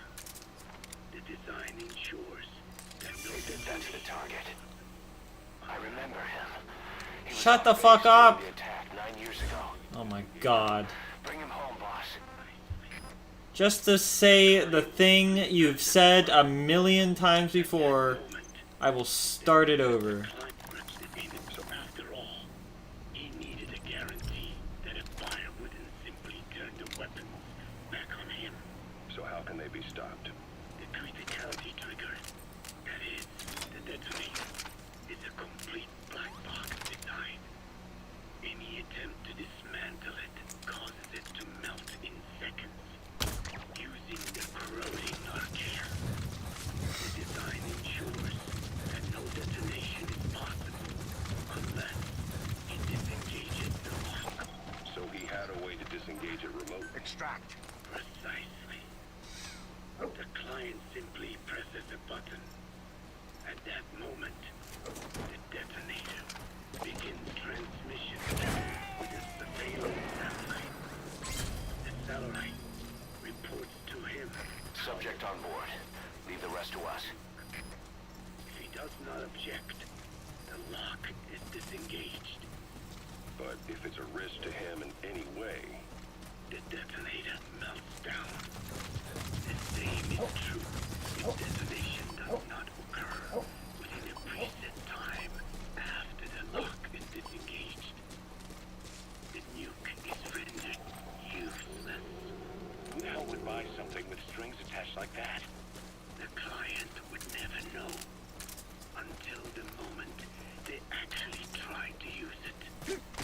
Most likely, he would have explained the time delay as the detonator's needing time to activate. And he only intended to sell to technologically primitive groups in the first place. Let me guess. He'd claim it was defective and offer a replacement. Shadier than a used car salesman. Skullface shakes your hand like a friend, using the other to control you like a puppet. This is how he works. That's business. Anyway, I'm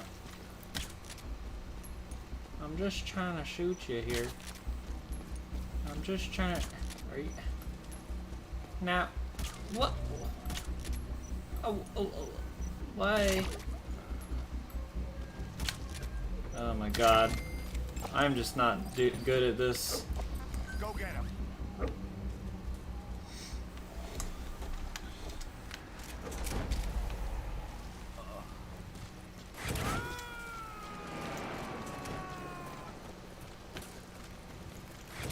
Okay. He's coming too. Roger that.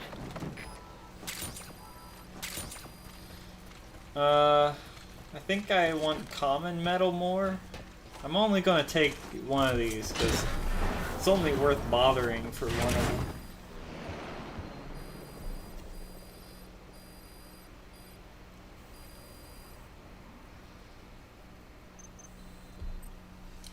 Good. You captured it alive. Good. Great. So wonderful.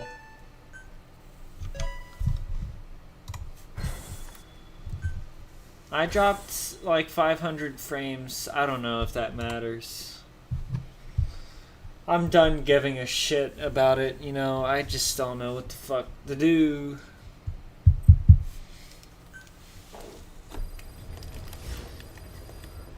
Alright. Apparently there's new side ops. Let's see what they are.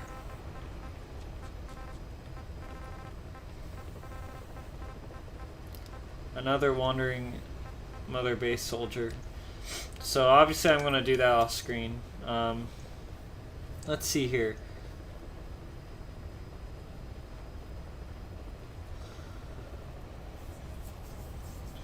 So actually I want to do this one because it's a example of filler content in this game. This mission is just an old mission, as you'll see. It's this one, but with a new challenge. That's what's in the brackets. And actually, this challenge is something I do on my own with the mod. It makes you get every item from the actual thing, the actual enemies. I'm not good at talking, man. When I'm tired, it just doesn't work out. But the show must go on, as they say.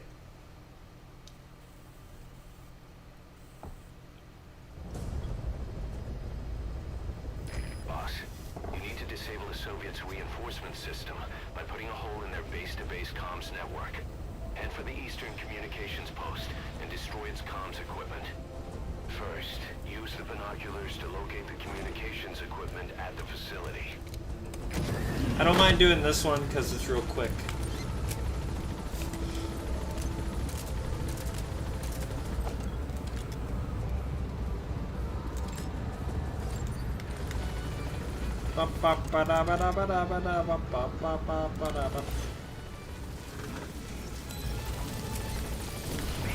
So let's head over there first, because we need items. We can't just go running over there.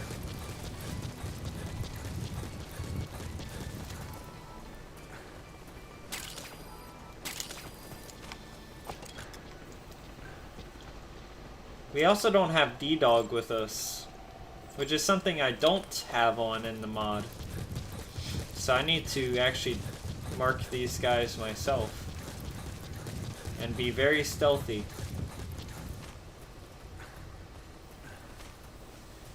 It's a problem though, because I feel the need to rush when I stream, so I run around and jump around a lot.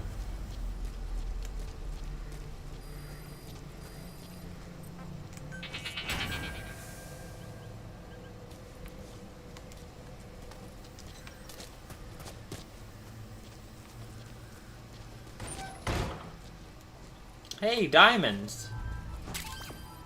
That's nice. Oh,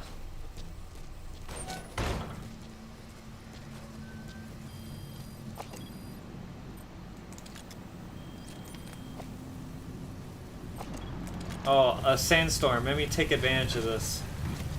Sandstorms are like the best cover.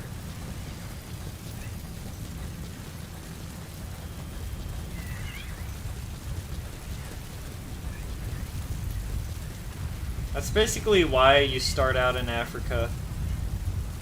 It's because, It's easiest.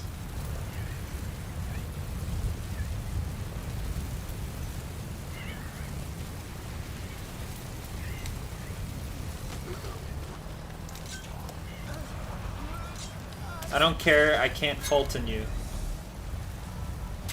Just give me that.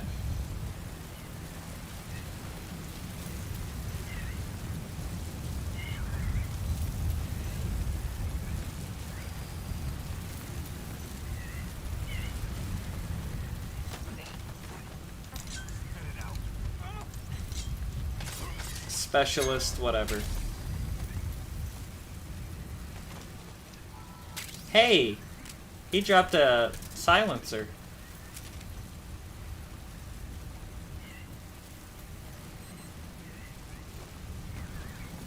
That's very lucky. I want to stress that that is very lucky because, like, hardly ever...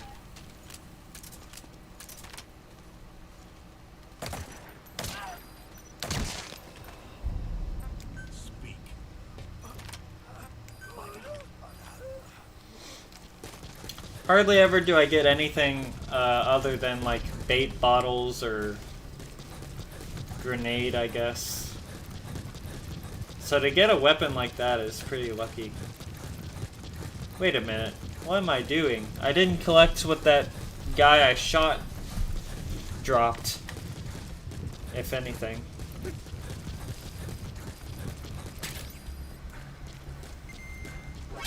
What? Huh? Fuck. Okay, well. I don't know why that happened.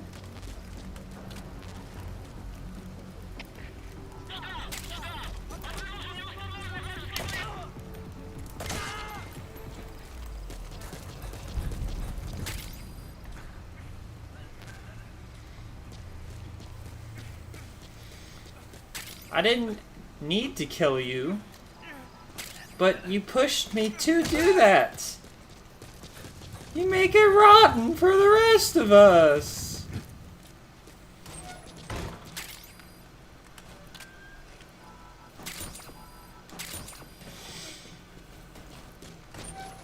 Alright, now we can go.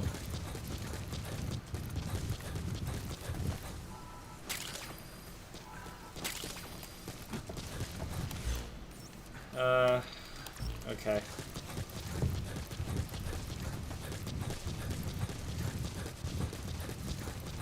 Can head over here by going up this way.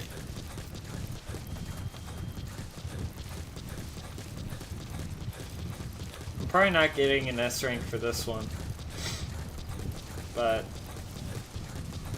I mainly just wanted to show a filler mission, at least one of them. I don't think you get anything from it, but that's fine. By the way, if you haven't noticed, I turned reflex mode off. I want to add a little bit more challenge than just, like, reacting to whoever sees me.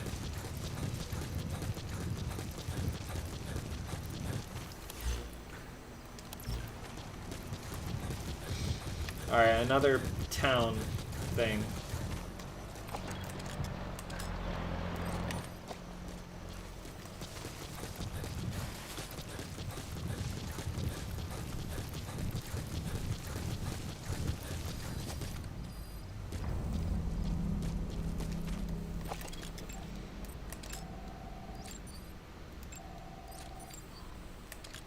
He's asleep.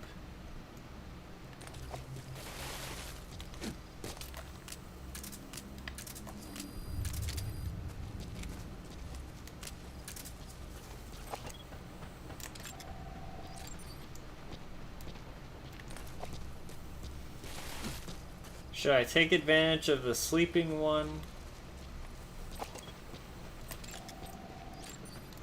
I think I'll go to the tower. Oh, he's awake now. Great.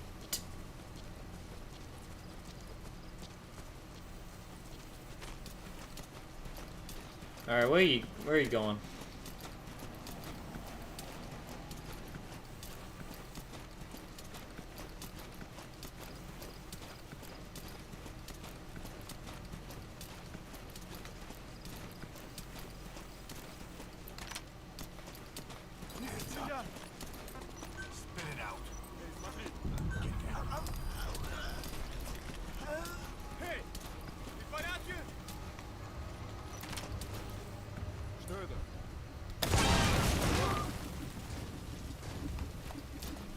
Okay.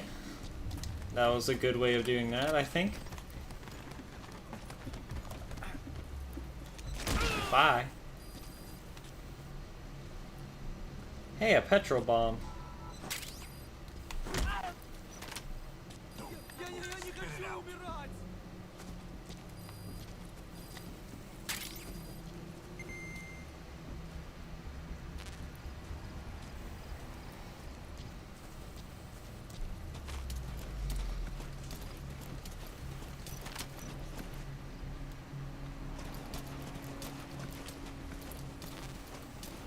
Where are y'all going? Where are they even going? Alright.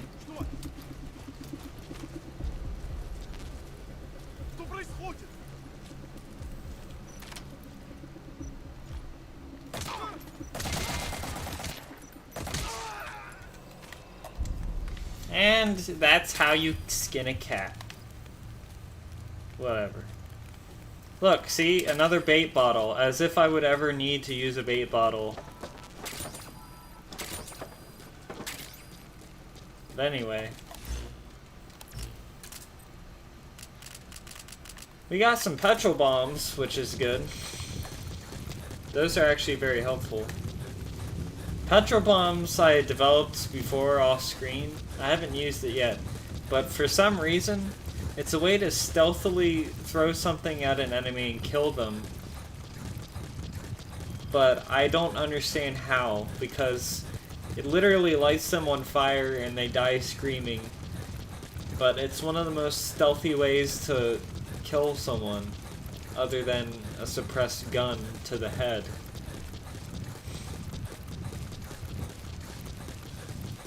Like, it's not as stealthy as, like, a headshot, but it's unreasonably stealthy.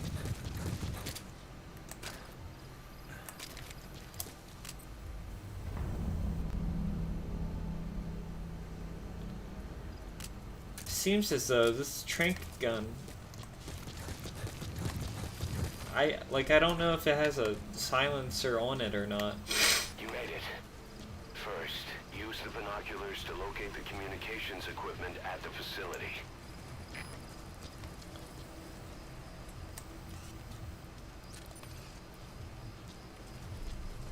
Let's head up here.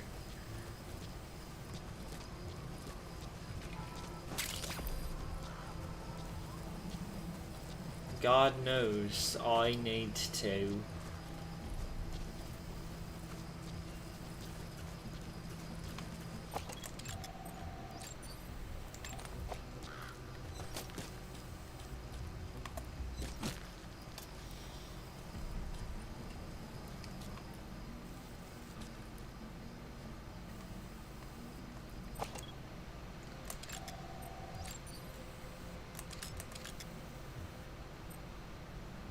It's a crow. Just kidding, it's a raven. This is Raven territory. I heard once that some indigenous peoples in Canada and Alaska deify the common raven as a totem.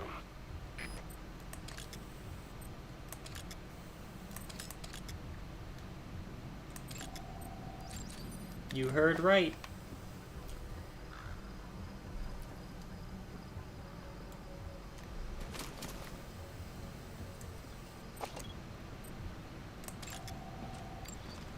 Where are you headed?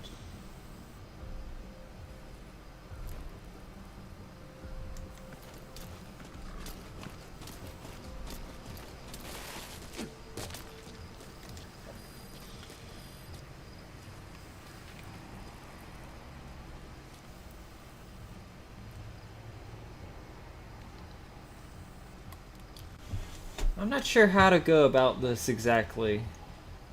That's what the holdup is.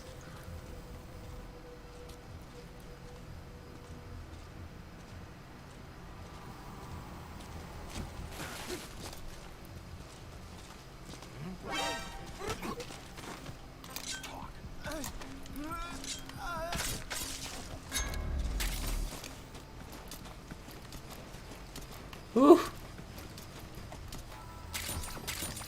Well, he told me where hand grenades are.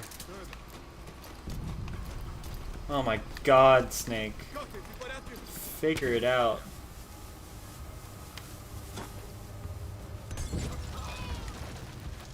See, look. No one knows this guy is dying right now. It's pathetic.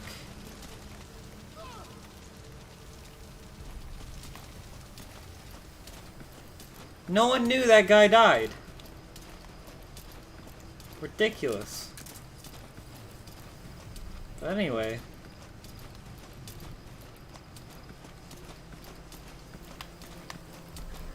I should actually figure out where the grenades are.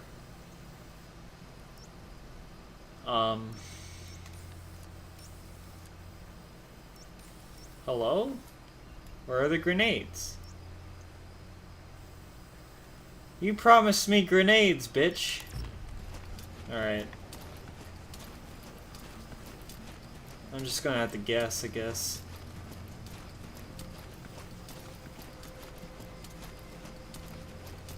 I know there's some stuff here.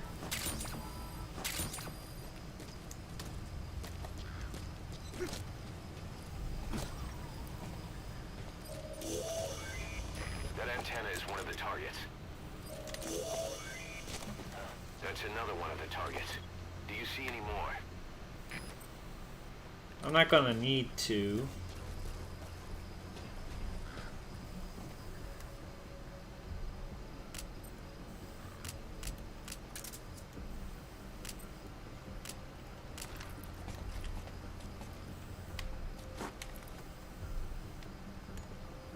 Huh?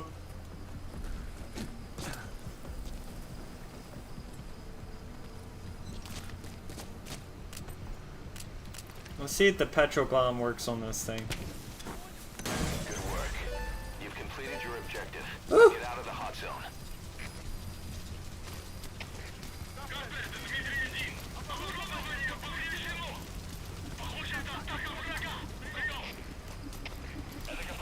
Well, it's a good thing I have that mod installed. It really made a difference, unfortunately. Unfortunately for purists, I guess. I don't know who would actually care, but y'all need to get over it if you do. But if you're not over it, that's fine.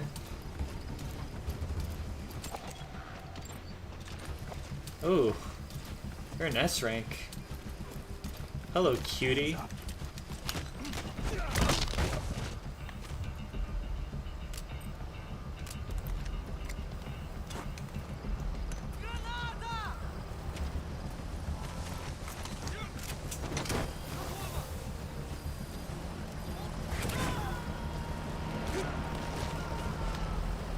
You know how I'm getting out of the hot zone. He's coming too. Roger that.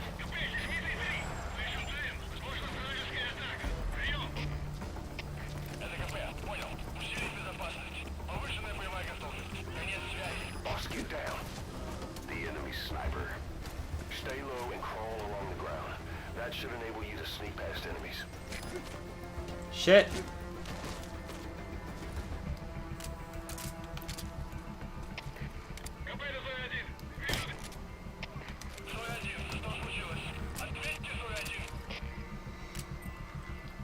This isn't good.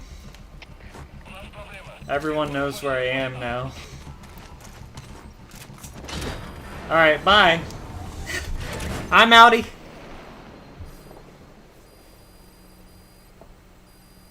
Whew.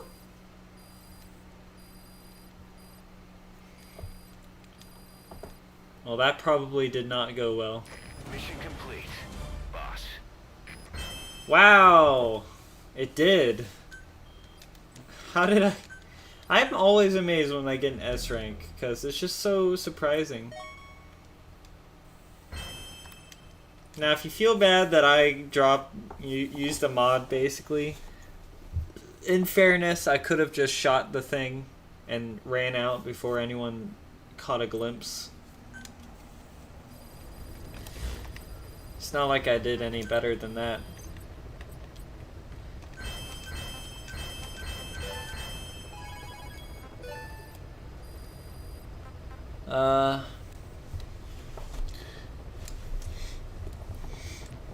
Okay.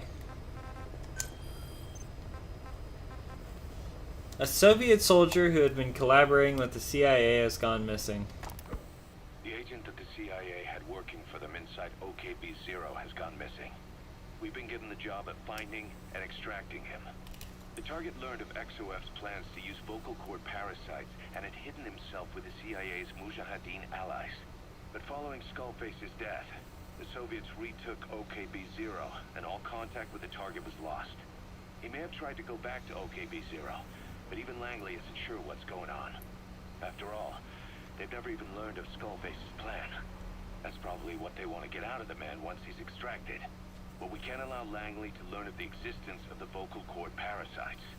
That's why I want you to bring the target out, boss. Once we have him, we can report him dead and keep him on base. All contact with Langley is being conducted through a cutout. Our reputation should remain intact.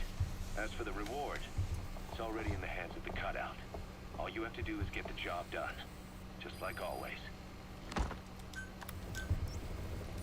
Okay. Sounds good to me. Now then. Let me just check the stream. I haven't dropped frames since. So. Wait, where the fuck are we going? I just realized, like, I didn't check where it was. Is it in Africa? No, it's not. It's in Afghanistan. Okay. Man, I'm stupid. Let's go with the classic here. Scarf. Scarf! In the middle of the day, too. Oh, I don't know what this mission is. I don't know how it's going to be any different. But we'll see. Obviously, D-Dog will help a lot.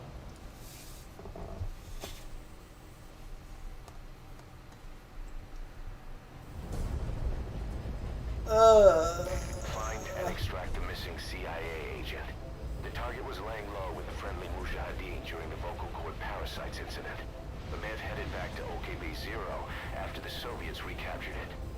Check the target's VI on your iDroid.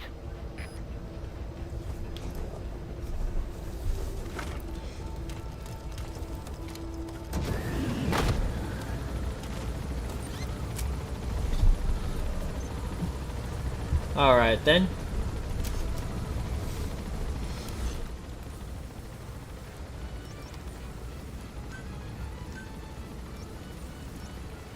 That's the target's predicted field of movement.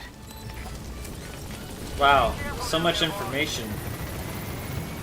Alright, I guess we're just heading there then, whatever. I could have used a car, but I never do because it costs money to do that. But I should just do it. I don't know what's wrong with me. Hello there. Why is this... Why are you blinking?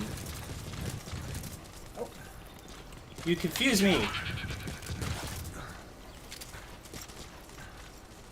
What the fuck? Alright. Weirdo.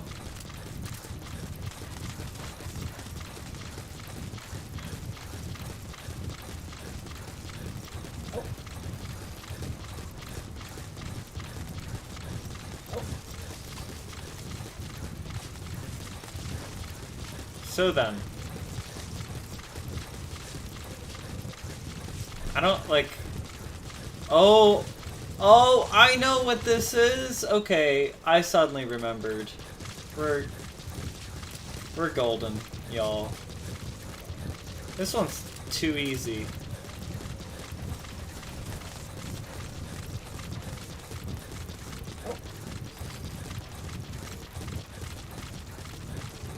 It's all the way on the desert.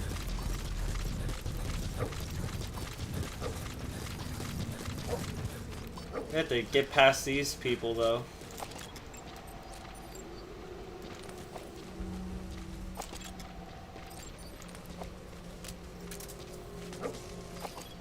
Just as well.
Damn.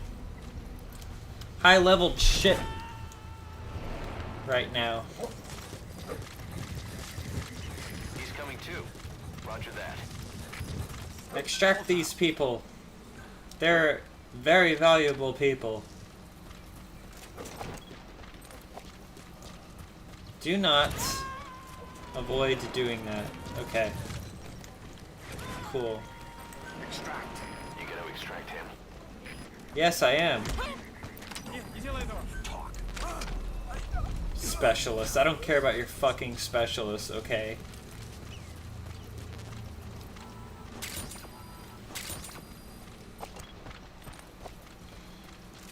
Alright, now we got that out of the way. Let's keep on going.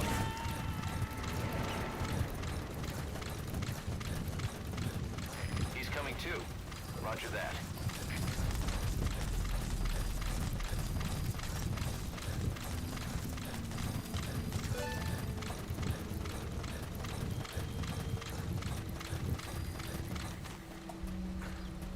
Alright, somewhere around here is the guy.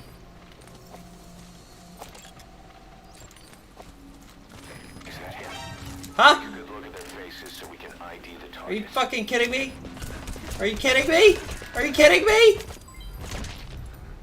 Shit! Hot damn! Help me. How did I get caught that fast? Fuck. It's so annoying. That always happens too. It's the worst part of this game. That's the way.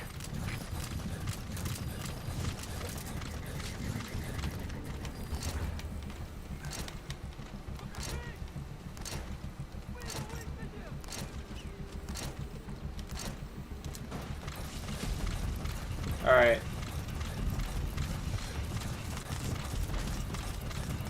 Heading out.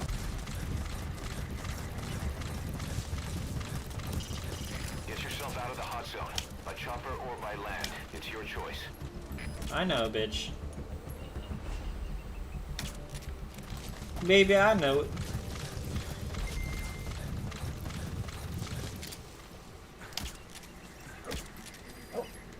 I want to shoot you. Yes.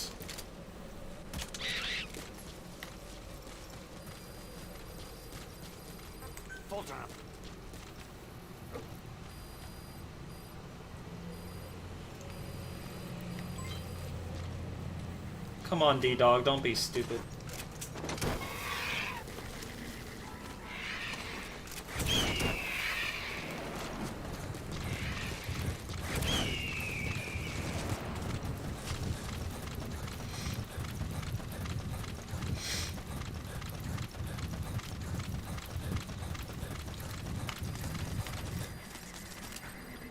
I want to slide down. This looks like fun. Woo!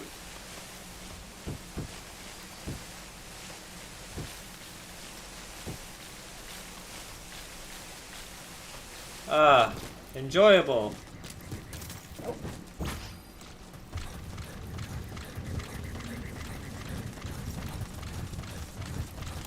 When am I out of the hot zone? Shit. I'm running so far away.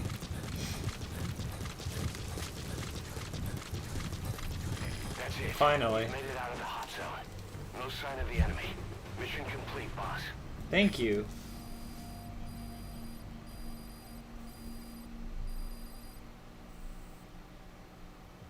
Mission complete, boss. And we got an S rank. Again, I don't understand how. I don't know how it works. The target filled us in on what's been going on.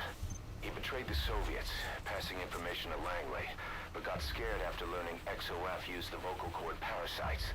Then came feelings of guilt that his leak sent comrades to their deaths, and fear that America might deploy such a weapon itself.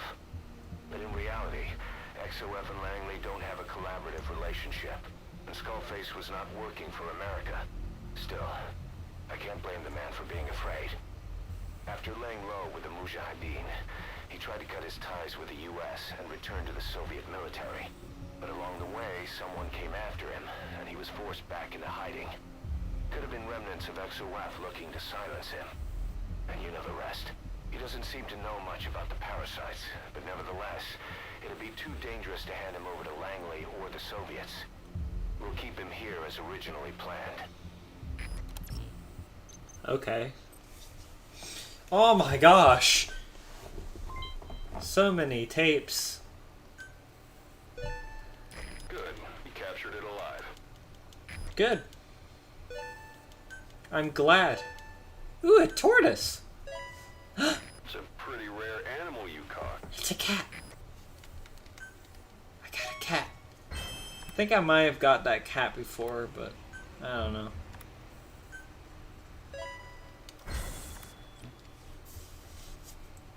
Emmerich's finished development on that battle gear of his. Get back to Mother Base. And that's why I didn't call a chopper. It would have been a waste of money.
And that's the battle gear.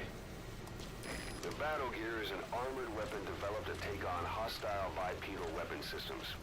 But unlike the Soviet-funded Walker gear, the battle gear still hasn't been properly field tested.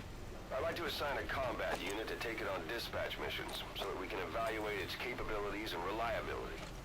Assuming you've got no objections, give the order to dispatch the unit from your iDroid. Okay.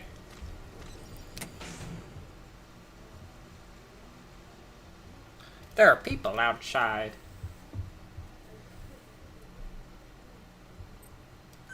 Alright, so we might as well. Boss, we need evidence to prove our suspicions about Emmerich. Head to the central base camp in Afghanistan and recover that AI pod. It's time we purge Diamond Dogs of that traitorous parasite once and for all.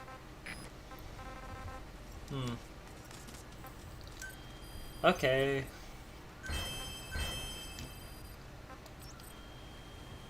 Now, is that a... That's a side-op. So... A side-op is actually part of the plot.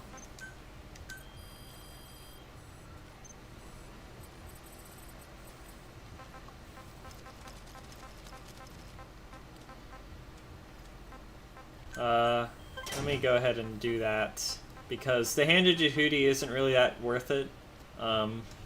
Until you upgrade its effective range.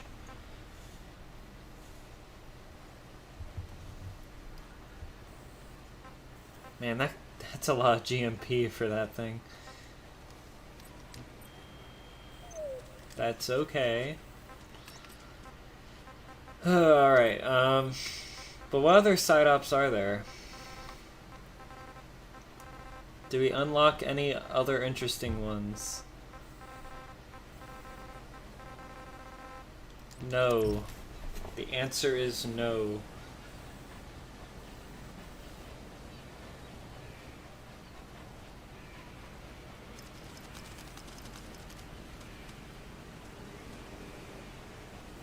Hold on a minute. Burgundy.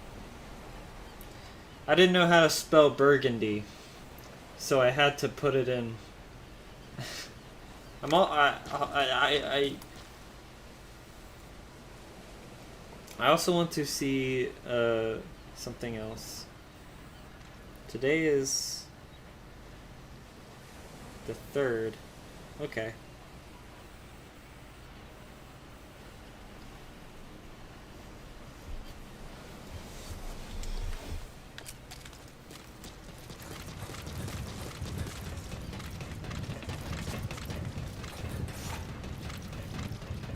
So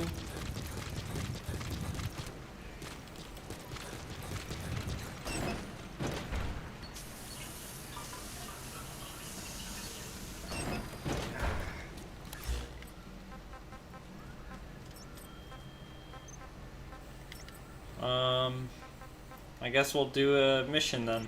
The side op, I mean. Sorry. By the way, I don't know if I want to do the filler missions on stream. I might do them off stream. Because, like, they're nothing special, you know?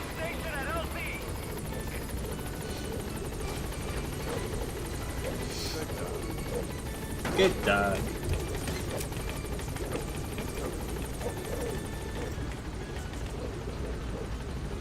Bye-bye.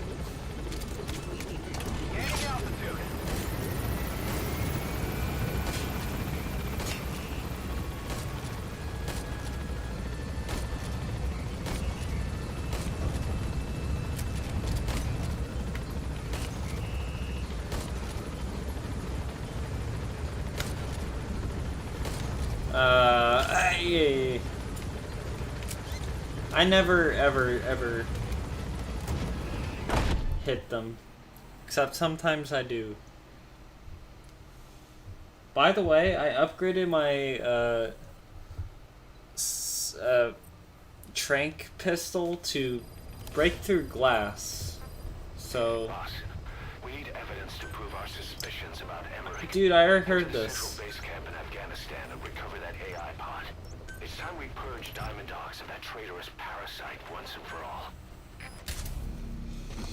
So now we need evidence that Emmerich betrayed us.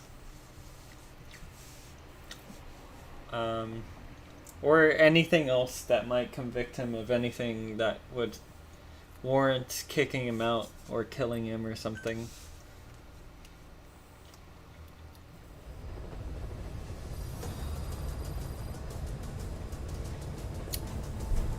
I have an ulcer on the tip of my tongue and it's really pissing me off.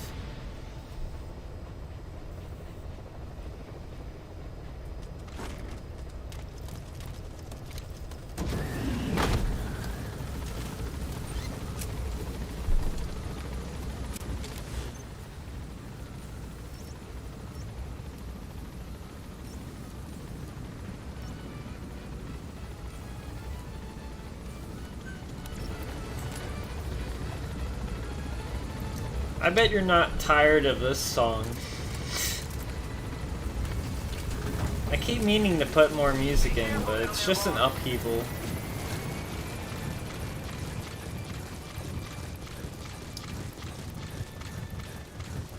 Take on me. Alright. So I'm not gonna dilly-dally around here. I'm just gonna run in, get the pod, leave. Because this is not a real mission. I don't give a fuck.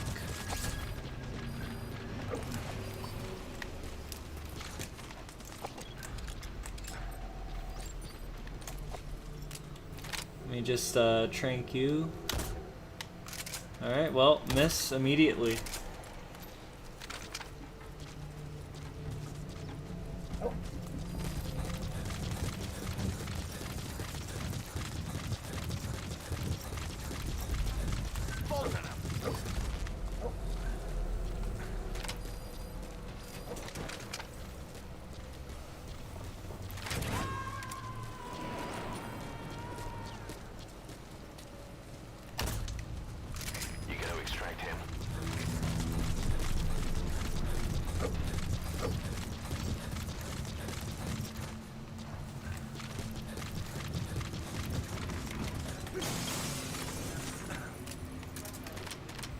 1, 2, 3, 4, 5.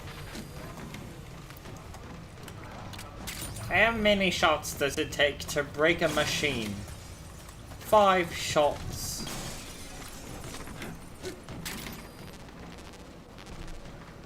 Alright, a bunch of shit I don't have or need or whatever. I know I said I wasn't gonna dilly-dally, but I like to get a bunch of stuff out of these things, because it's really good stuff.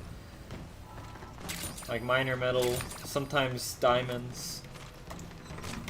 And also taking care of the communications. I think it's worth it. Maybe she's born with it. Right.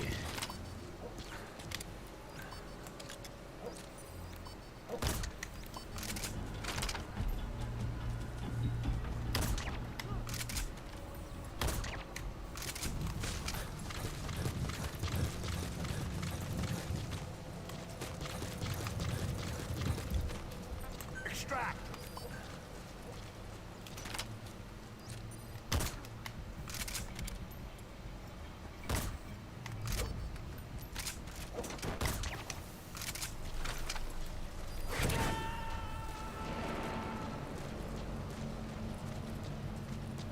Subject on board. Leave the rest to us.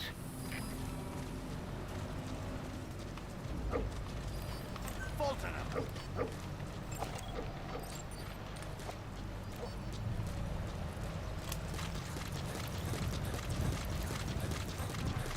Extract. Alright, let's just go on in. See? Very easily. Wait, where is it?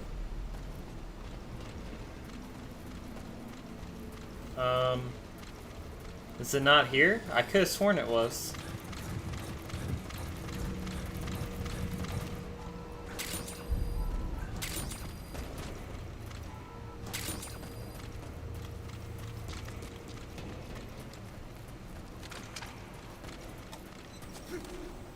I thought it was here. Where the fuck is it?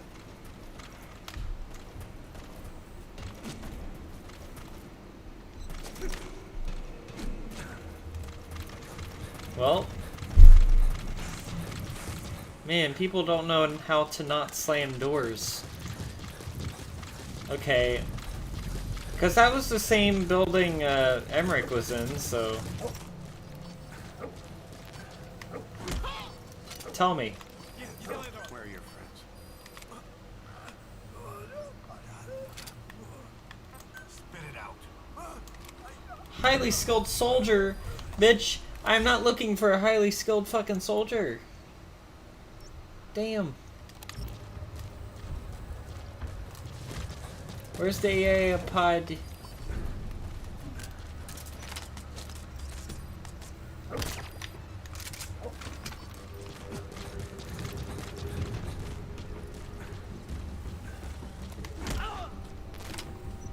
AI pod now. Specialist. Bitch. I don't care.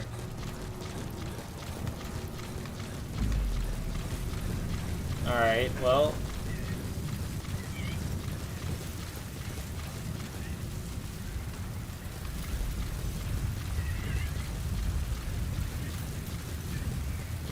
Maybe I was wrong and it is here?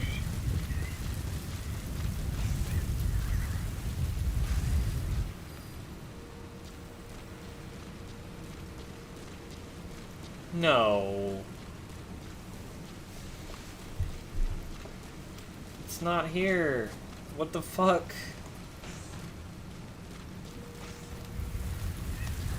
Where is it? This is odd.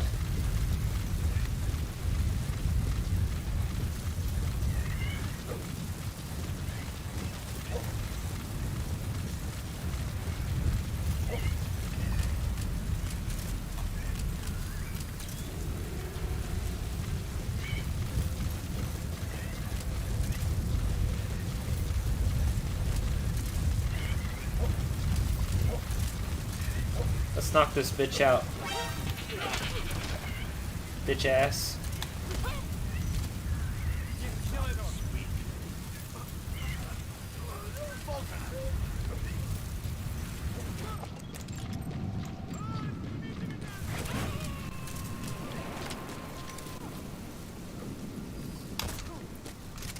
Subject on board. Leave the rest to us. I don't know. I just don't. No. What the fuck? What, are you kidding me? Seeing me immediately. Go fuck yourself, bitch.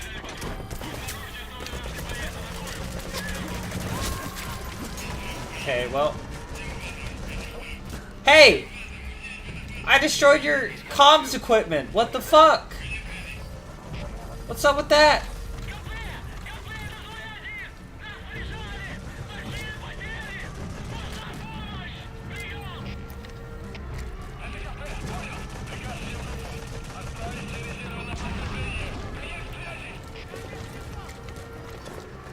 I will kill you all. I don't care.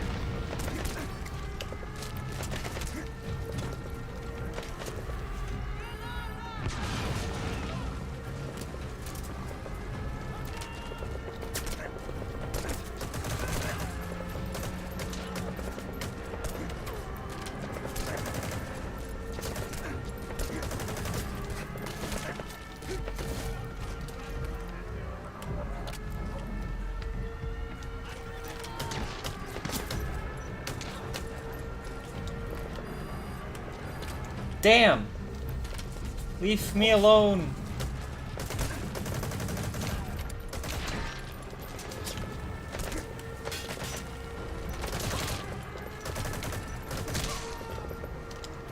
Fuck!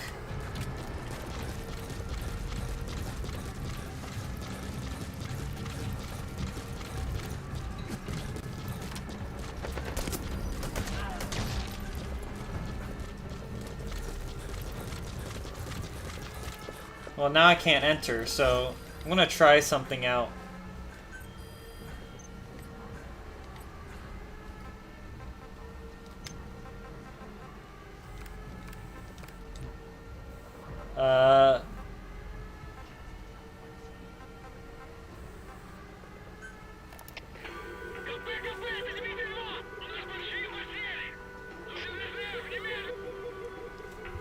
Huh.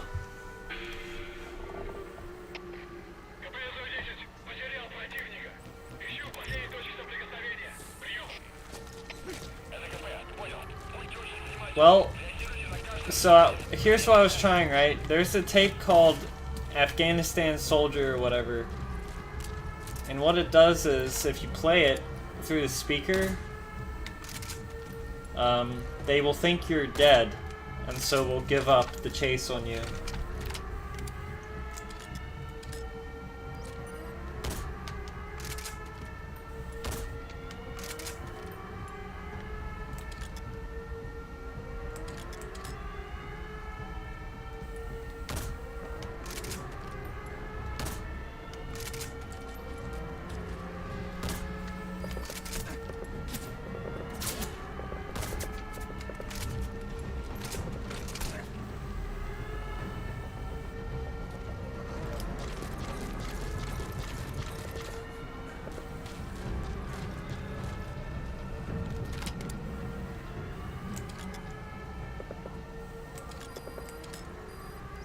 You're fighting alone.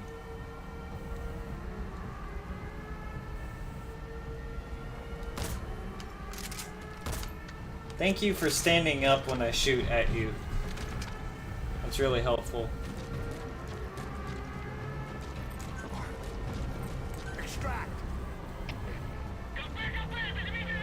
Oh my god.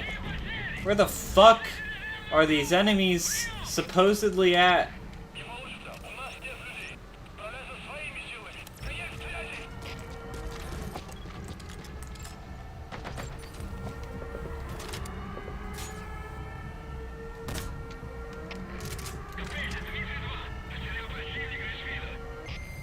Thank you. Fuck.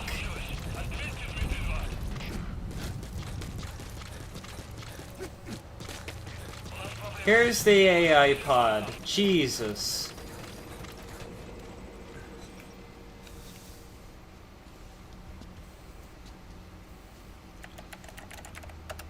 All that talk about me not dilly-dallying and it would be easy.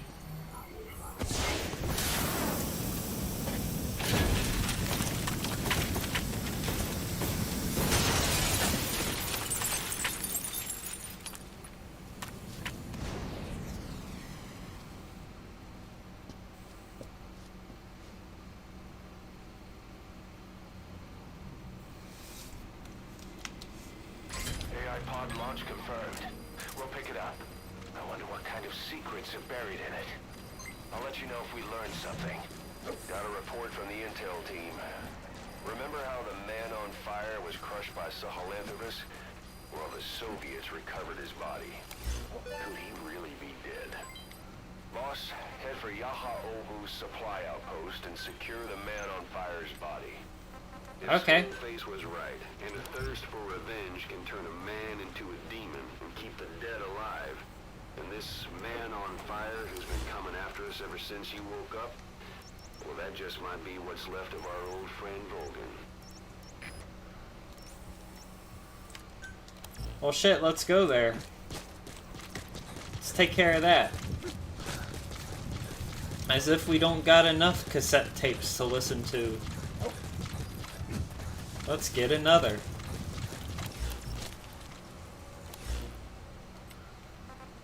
We got 16 we're gonna have to listen to at some point.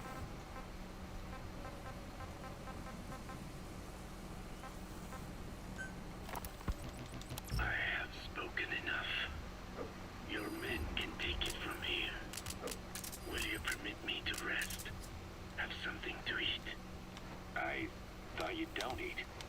I can subsist without food. But there is more to the act of eating than nourishment. We receive nature's blessings, and we affirm our part in it. And in doing so, we express our gratitude. Sorry, it's, hearing you say you don't need to eat and that you're part of nature in the same breath. Anyway, what can we get you? Not exactly a five-star restaurant, but the kitchen's used to serving a lot of different appetites. Hamburgers. Hamburgers? Even we have become Americanized. I eat them often back home. And you just can't let them go. Well, as far as symbols of the American Empire go, hamburgers are pretty good. The victory of capitalism. Your people suffered so much at the hands of America. And you asked for hamburgers. We have suffered more than you can know. But I do not see hamburgers as an accomplice. A single dish, providing a balanced helping of nature's blessings. Meat, grain, and vegetable. How could anyone hate such a magnificent thing? Says the guy who can survive on photosynthesis. Balance has nothing to do with it. It's just like a good burger. That is also true. Be warned, though. I have very high standards. Don't worry. I do too. All right then. One good old-fashioned all-American icon coming up. I look forward to it. So that's the beginning of a certain cassette series, if you will. Kazuhira's Burger Empire thing.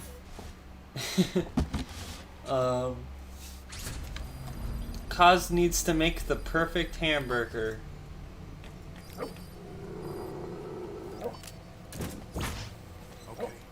Alright, do not pet the dog at this moment. I wish to go to water.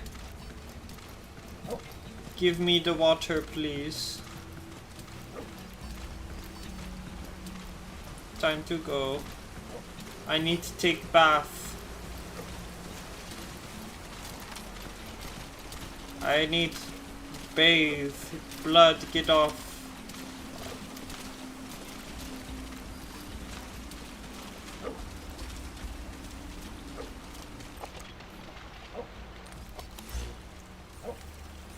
Anyway, so we need to find Vulcan's remains. And I'm going to do that without any problems. Because I'm going to use this. See you later, bucko. Why bother getting seen when you could be not seen and be fine? Here it is.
Shit, not again.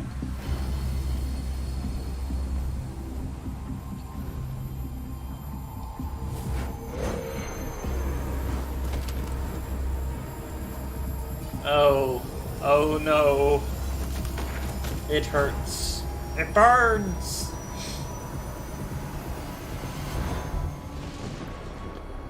Look, it's Vulcan.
So yes, the man on fire was Colonel Vulcan from MGS 3.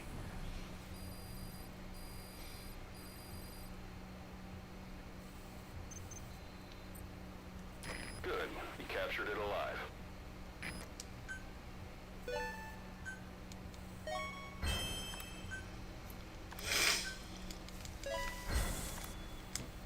Kakongo.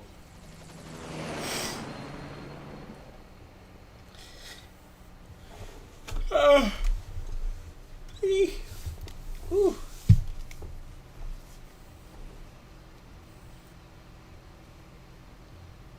I barely recognize you, Colonel. Skullface used your thirst for revenge against Big Boss, did he?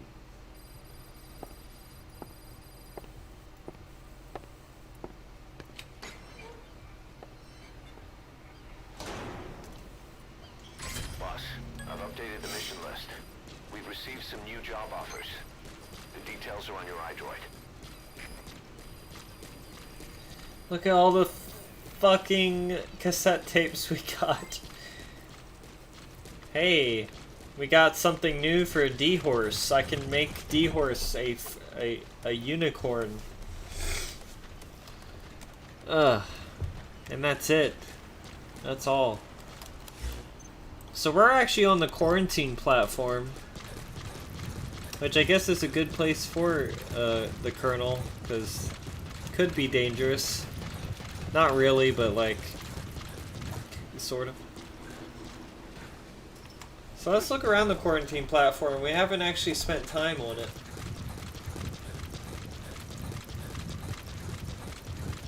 Is there even anyone here? No one's here. Neat. Well, we'll get to the ACC then. This is B-Quad. Arriving shortly at LZ. This is B-Quad. On station at LZ.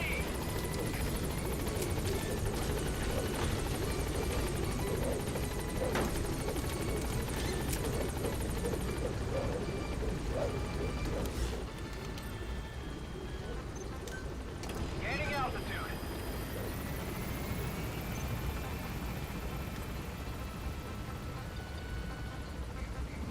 Yeah, there's the furry corn. It doesn't grant any special abilities. So what the fuck is the point? It's also kind of expensive for something that doesn't do anything. But hey, if you have an excess of money, why not?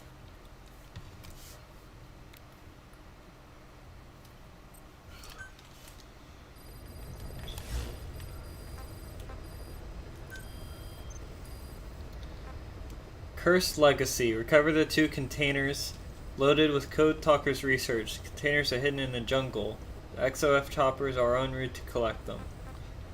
We're definitely not doing that today. Is there any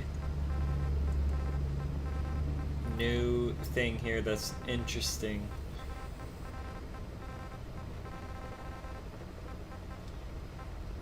Sort of. I do want to develop the bandana because the bandana is. I like how it looks, but also it's particularly helpful, I think. Lowers occurrences of serious injury, which is really good. Really good. So here's what I'm going to do. I'm going to extract Wandering Mother Base Soldier. Let's get the fuck out of this.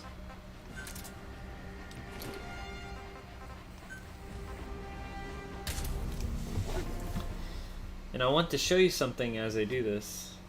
Or maybe I won't. I'm not sure. I'm not sure if it's even worth doing.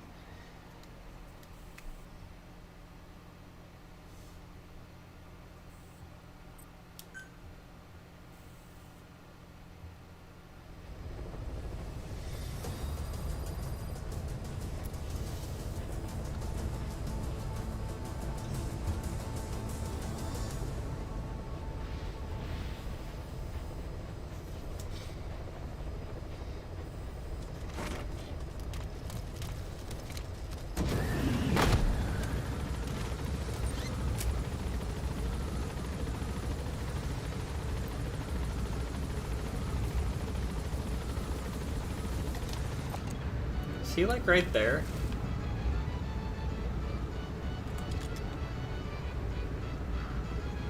No. I doubt it. Oh, it's on the bridge, ain't he? Or under it. Be careful down there, boss. He's right down there.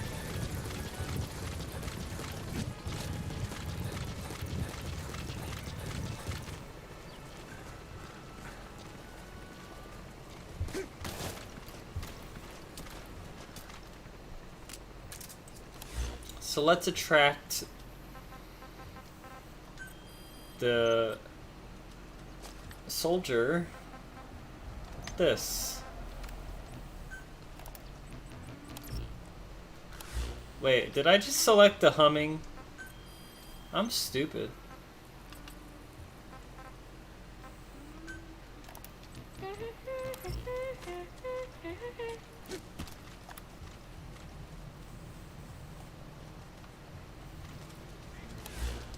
Shit. I didn't select repeat. Oh fuck. There's also a fucking enemy coming.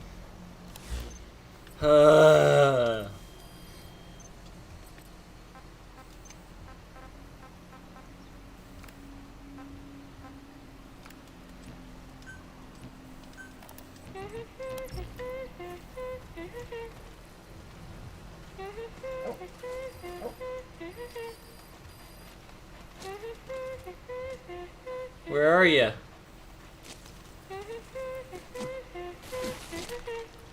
Where are you, you ingrate?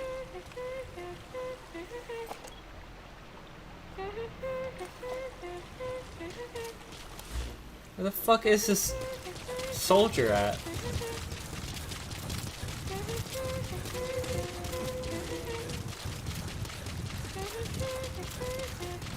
I don't want to hear this over and over again, believe it or not. Oh my gosh, where is he? Are you kidding me? Where the fuck is this soldier?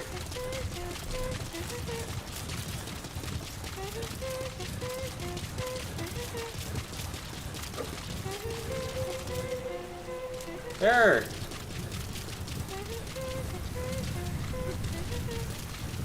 Great. Another storm. This is just a storm of inconvenience, is what I say. Oh my god, climb faster. He's gonna go down the hill and have to come back up. It's a fucking nightmare.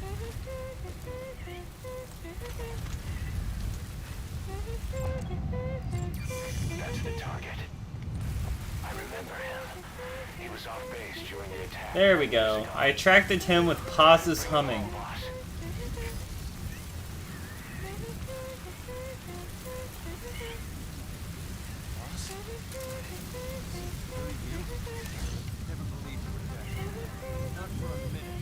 One of the guys out on a mission at the time. He's fallen a long way from the glory days. But will he come back to us?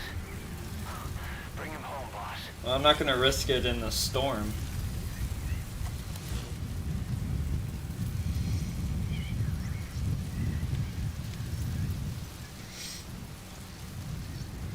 That's for goddamn sure.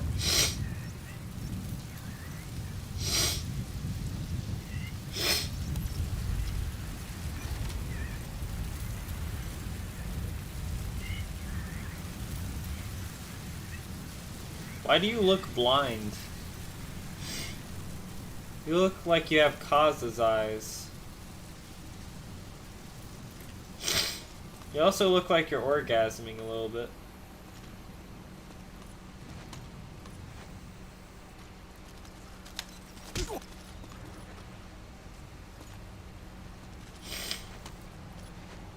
Alright. See ya.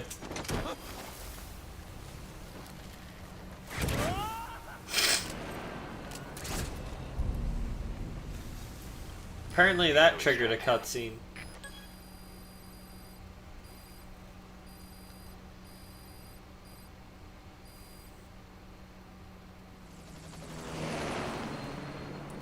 Even more shit.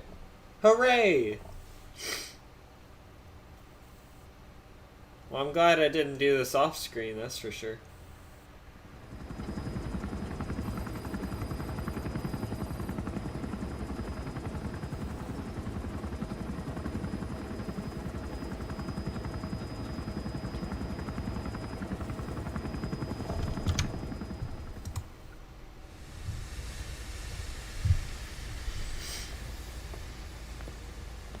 Stay back.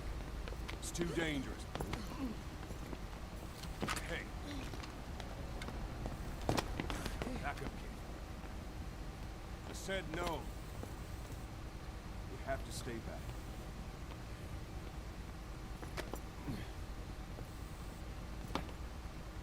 Some things can't be helped. Back to your quarters.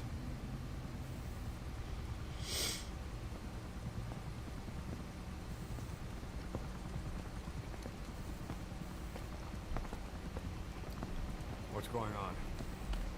Shabani. Mayaka 9 Kingo ya Shabani. It's down there. Hey, the tank at the bottom is filled with chlorine disinfectant. One whiff and you'll suffocate.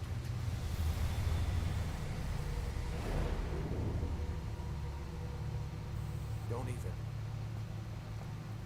Just wait until it's not there anymore. There anyway.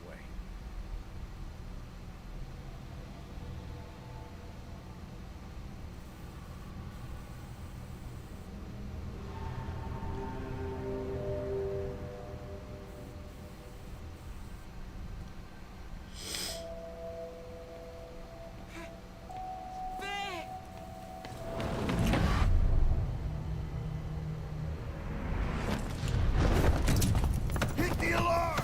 No! You go down there, and it is over. Boss! Hey! Listen to me! There is no way to recover the body.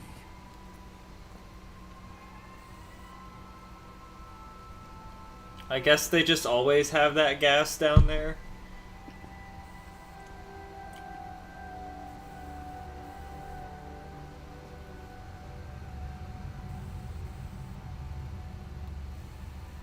What kind of stunt was that? Trying to panic us?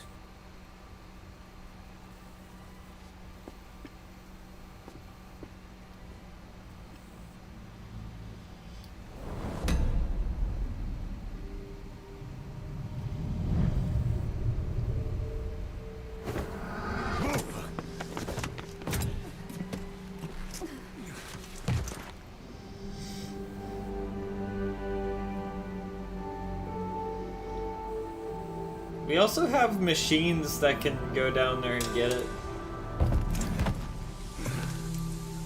Am I not correct?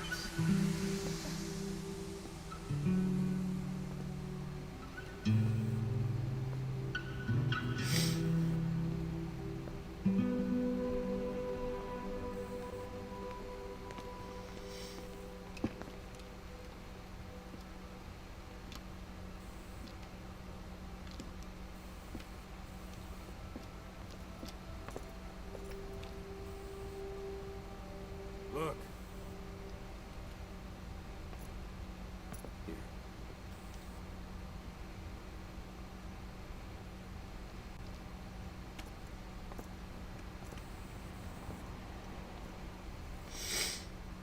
Why was Miller just poking it?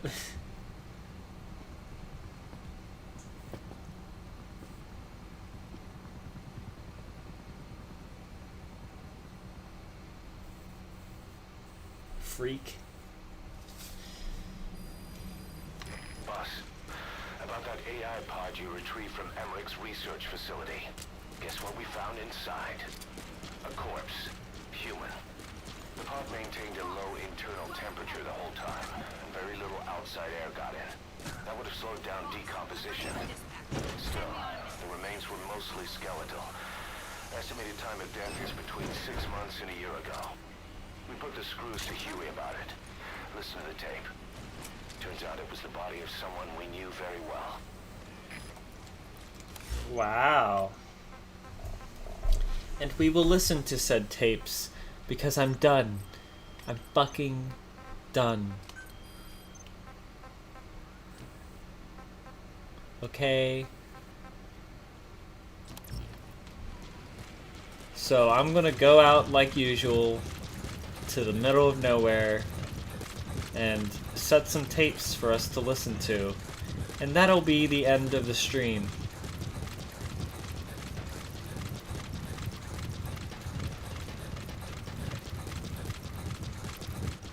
I guess this is far enough. Should be.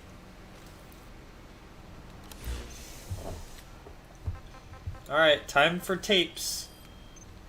Thanks for watching, and I'll see you next time.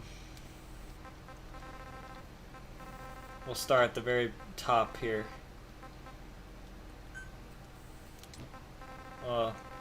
Yeah, that's it. Fine. Yes. Strangelove was doing AI research in that lab. Why hide that until now? Why? Okay, so what? I wasn't working alone. You've got to understand. You do understand, right? I didn't want to drag her into this. It's my load to bear, alone. So you didn't create the AI intended to drive Sahelanthropus. It was Strangelove. Skullface was never in favor of AI control. So naturally they argued. Strangelove, she got him angry and he killed her. How? You didn't see it? So you found her inside that pod after the fact. And you just left her body to rot in there. Or perhaps you put her in there afterward. I asked him not to take her away from me. So she was killed by Skullface, but you asked nicely, and he put her body in the AI pod for you? That's right. Pathetic. You know, we have another idea. That you killed her. What, me? I couldn't kill her. You killed her and locked her body in the pod. I wouldn't. Don't treat me like one of you. I can't just kill anyone whenever I feel like it. I'm a normal human being. Oh, I see. So you just shut her inside and waited for her to die. I would never do that. What, you mean she killed herself? Yes. She climbed inside that pod and shut the door. It can't be opened from the outside. It was suicide. Huh? Suicide, I said. She killed herself. She got in when I wasn't looking and suffocated. She'd often try to do things like that. By the time I realized and opened the door, she wasn't breathing. I got scared and shut the pod again. I couldn't bring myself to open it back up. That's right. Me? Kill her? What is wrong with you? I see. Just tell me one more thing. Haven't you gotten enough today? Okay, I see it's a painful memory. You don't have to answer, just listen to the question. You see, we examined her remains. She had a scar on her lower abdomen, a surgical scar. It had been stitched up and had fully healed, meaning it was long before her death. She had a child, didn't she? Your child. Where's the kid? How should I know? So there is a child. I've never seen his face. What do you take us for? They took it all. Even my child. I didn't even know he'd been born. I lost everything. How old would he be? It's 4 years since then. And you know it's a boy. Strangelove said so. And his name? We called him Hal, even though I never saw his face.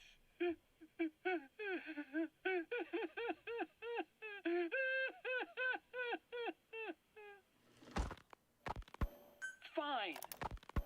You mentioned that the man on fire was crushed under Sahelanthropus in its hangar. Yeah. He was caught under the wheels of its transport platform. But his body wasn't found. What? We searched the area the moment we arrived, but there was no trace of him. I wasn't hallucinating. I know. I trust you on that. That means someone must have taken the body. But when I got there, everything was still as it was. Even Skullface hadn't been touched. I can't see a reason to sneak into a place like that and drag out the biggest, heaviest guy there. What are you getting at? The only option left is, he got up and walked away. That platform ran him over. Just ran him over. You're saying that's not enough?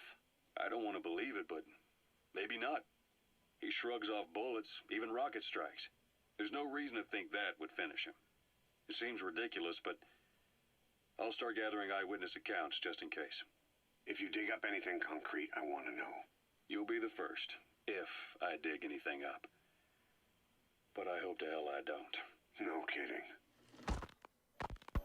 You mentioned that the man on fire was crushed under Sahelanthropus in its hangar. Yeah. He was caught under the wheels of its transport platform. but his body wasn't found. What? We searched the area the moment we arrived, but there was no trace of him. I wasn't hallucinating. I know. I trust you on that. That means someone must have taken the body. But when I got there, everything was still as it was. Even Skullface hadn't been touched.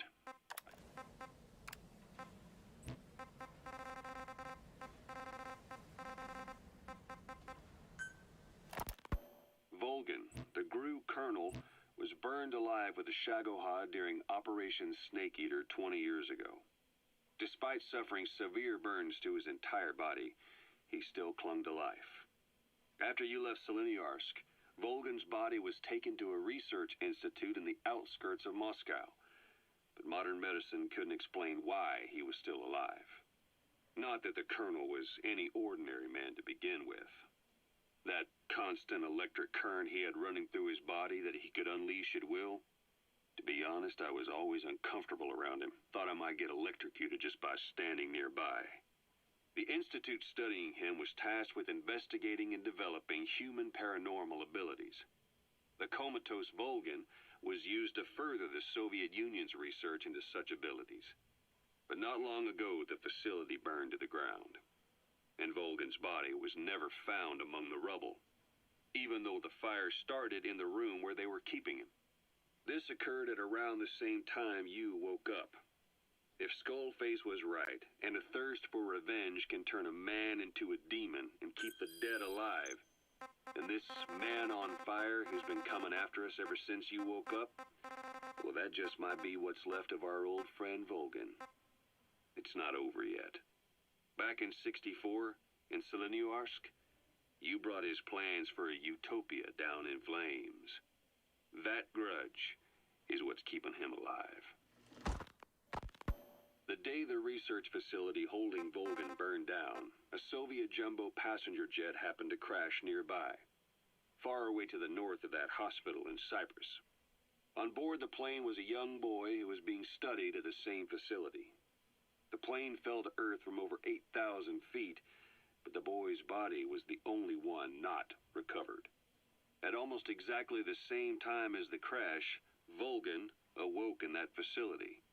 According to the Research Institute's documents, the gifts this boy demonstrated included psychokinesis and telepathy. To protect his mind from being inundated with other people's thoughts, he always wore a kind of gas mask. A rudimentary form of psychic insulation, apparently.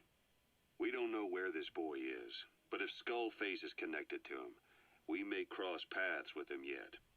This boy is part of a new age where nothing we understand about the world makes sense anymore. Don't let your guard down. So what were they doing at Enzoya Badia, Baloo? That facility with all the people laid out in rows? The abandoned factory Shabani was held in. It is precisely as you guessed. Black Anna was coding languages into the vocal cord parasites. They infected the subjects with the parasites, then made an incision in the throat to expose the vocal cords. That allowed them to play recordings of a desired language directly to the parasites. And the parasites learn the languages that way. That's some teaching method. I just don't get how a bunch of bugs had the brain power for it. They don't. Do not judge them by human standards.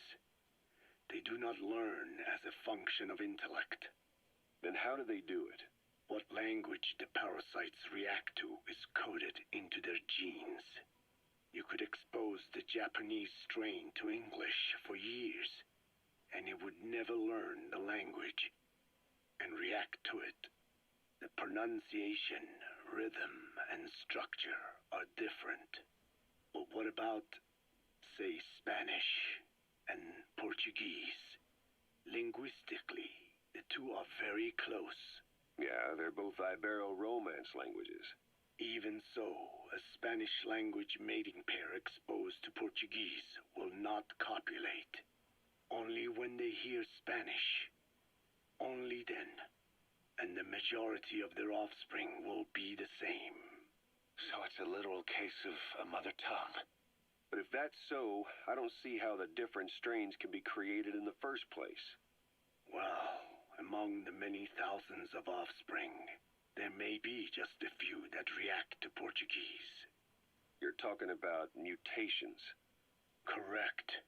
Playing the tapes helps to identify the mutant strains. Those specimens are then isolated and bred with one another. From their children, specimens that react more strongly to Portuguese can again be selected and bred. Repeating this process creates a strain that reacts solely to Portuguese and never to Spanish. Mutation and selection. No different to breeding roses. So you kept increasing the change over the generations, adapting them to languages from all over the world. Must have taken a hell of a lot of patience. More like patience. Just how many died for this? There's something I still don't get. In order to tell which larvae will react to Portuguese, you'd have to let them develop and then see which copulate. That means you'd need tens of thousands of guinea pigs. There's no way you could do that in a facility that small. For normal selective breeding methods, you would be right. But there is a more effective selection method when training the vocal cord parasites. Go on. It is not only when mating that the parasites listen for language. Shortly before hatching, larvae display markedly increased activity in reaction to particular language. The active eggs can be identified under a black light, so the eggs that react to Portuguese are selectively placed in the throats of subjects. So you see, narrowing down strains that react to the target language is an effective process, though I'm sure that even so, many lost their lives to create the various strains. Taken against their will into that dungeon. There are two reasons for playing the tapes for the parasites. One, to isolate the eggs that respond to the target language. And two, to cause the specimens raised from the selected eggs to mate. I get how the system works. But why do they respond to language before they even hatch? It's not like they can mate from inside an egg. It is because the larvae learn the language before hatching. You mentioned that what language the parasites respond to is hard-coded into their genes, and that they don't have the brain power to actually learn a language. But then you say that the larvae at Nzoia Badia Bulu were learning the languages in the egg. Your story doesn't add up. Your country is home to a unique songbird. The Japanese bush warbler. Sure, what of it? What a beautiful call it has. But no bush warbler can sing it perfectly at the start. As chicks, they can barely chirp at all. They must learn from their parents and other adult birds. Only then can they sing properly and attract females. So naturally, there are individual differences in each bird's call. Though they start on the same footing, each bird is influenced by its teachers. And the parasites are the same? Like the birds, the parasites have a genetic predisposition towards a particular language. But while in the egg, the larvae's ears are tweaked by listening to the voice of the host. This tweaking ensures that the grown parasites will react better to the host's speech pattern. Why would they have an ability like that? Well, there are distinct regional differences within even the same language. Rare is the language that has no unique dialects. Yes, learning the host's speech pattern before hatching attunes the larvae to whatever twist of pronunciation it will encounter. This adaptive ability is what makes them so formidable. I see. So a language requires selective breeding, but the parasites can learn dialects by themselves. Of course, having the egg-stage larvae listen to the tapes in the factory was not meant to teach them. It was more important to use that trait of theirs to identify the mutated strains. As I mentioned earlier, Is that really accurate enough to use as a weapon? You could wipe out a neighboring ethnic group by accident if their pronunciation is too close. What you say is true. In that sense, they are imperfect as ethnic cleansers. But for his purposes, they are good enough. His objective was not to exterminate any one ethnic group, but to render the world's lingua franca, English, inert. This is yellow cake that Cypher was having the PFs transport. Before we met you, the boss recovered it from a truck crossing the savannah. Are there metallic archaea inside it? Yes, the archaea metabolize uranium-235 to subsist. They must be stored inside yellow cake, or they cannot survive. So those biological traces we took for impurities were actually the real cargo. Of course they are deactivated, so they do not trigger a sudden enrichment. They are like baker's yeast. Yet, they do gradually enrich the uranium as they feed. I imagine you detected weapons-grade traces. Yeah, we did. And the malachite that was loaded on the truck had traces of uranium in it, too. So that's the flower, huh? Skullface was gonna sell do-it-yourself nuke kits. The uranium-enriching archaea complete with a user's manual. And the ores with the uranium could be sourced by the client or provided by Cypher. Even the trace amounts buried in common ores can be enriched to weapons-grade uranium by the metallic archaea. Proving that must have been the most important factor of the trials. That and the ability to successfully prevent detonation. So if the amounts of uranium in the ores are low enough, they can get past any inspection. And you only need a tiny amount of the archaea to act as the yeast. No great challenge to smuggle that either. The first step towards saturating the world with nukes. His plan. That was not my intention. My only goal in developing the metallic archaea was to save the Dene. What made you think a tool for creating undetectable nuclear weapons would save your people? After 70 years, the Dene reclaimed the Navajo nation from which we were banished. We bore all the hardships of poverty. But we were proud to live off the land we called our own.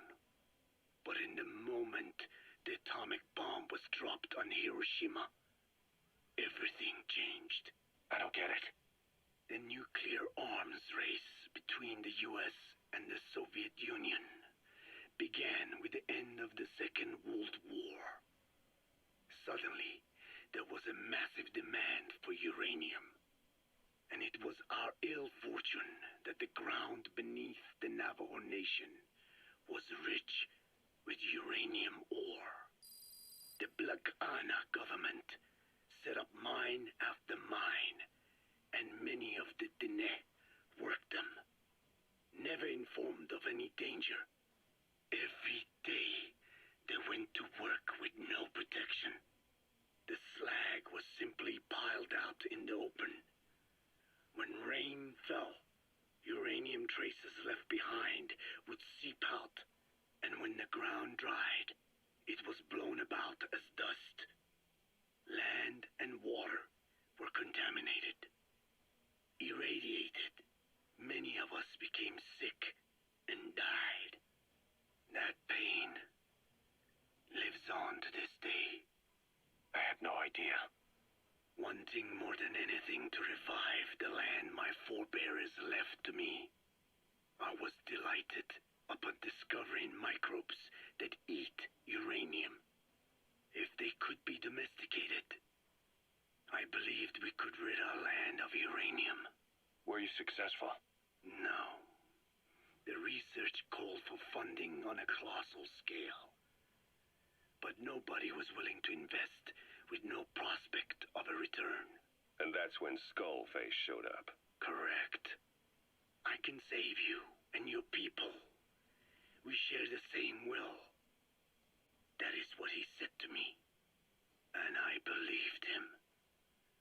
Black Ana forced me to abandon my cleanup work and focus on nuclear weapons. And he held all the Dine hostage. Today, the uranium mines within the reservation are finally closing down.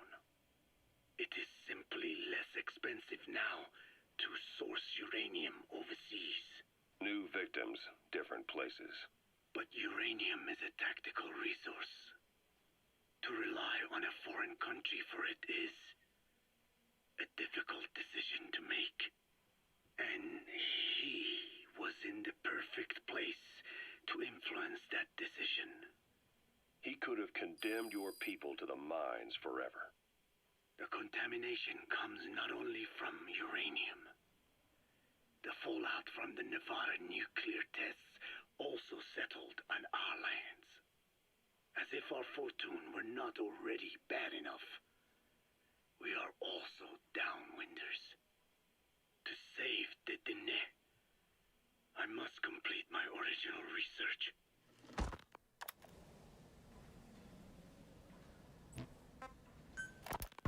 Code Talker, haven't seen you eat a single thing since you got here. Let me guess. Photosynthesis? Oh? What makes you say that? Well, a long time ago, I knew someone with a similar ability. Well, you are correct. Most of my body is covered with parasites.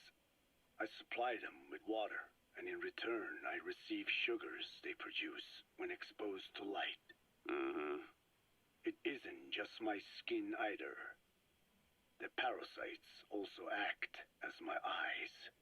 They have replaced many of my internal organs as well. It is thanks to them that I live on after over a century. How did you obtain them anyway? Through your research? I would like to say as much, but there is more to it than that. Let me take you back 20 years. I had hit a dead end with my parasite research. Then I was approached by a foundation. They said they had a sample of an unusual strain of parasite. Which foundation? Apparently, they had links to ARPA. But that is all I learned. I was somewhat ignorant of the ways of the world. Just being able to study it was enough for me. Yeah, I've heard that before. Go on. Half in doubt, I visited them to discover the body of an old man. Well, to be precise, his partial remains. A collection of parts, you could say.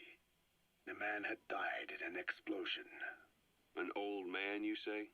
His flesh had not decomposed. In fact, the tissue's cells were still metabolizing.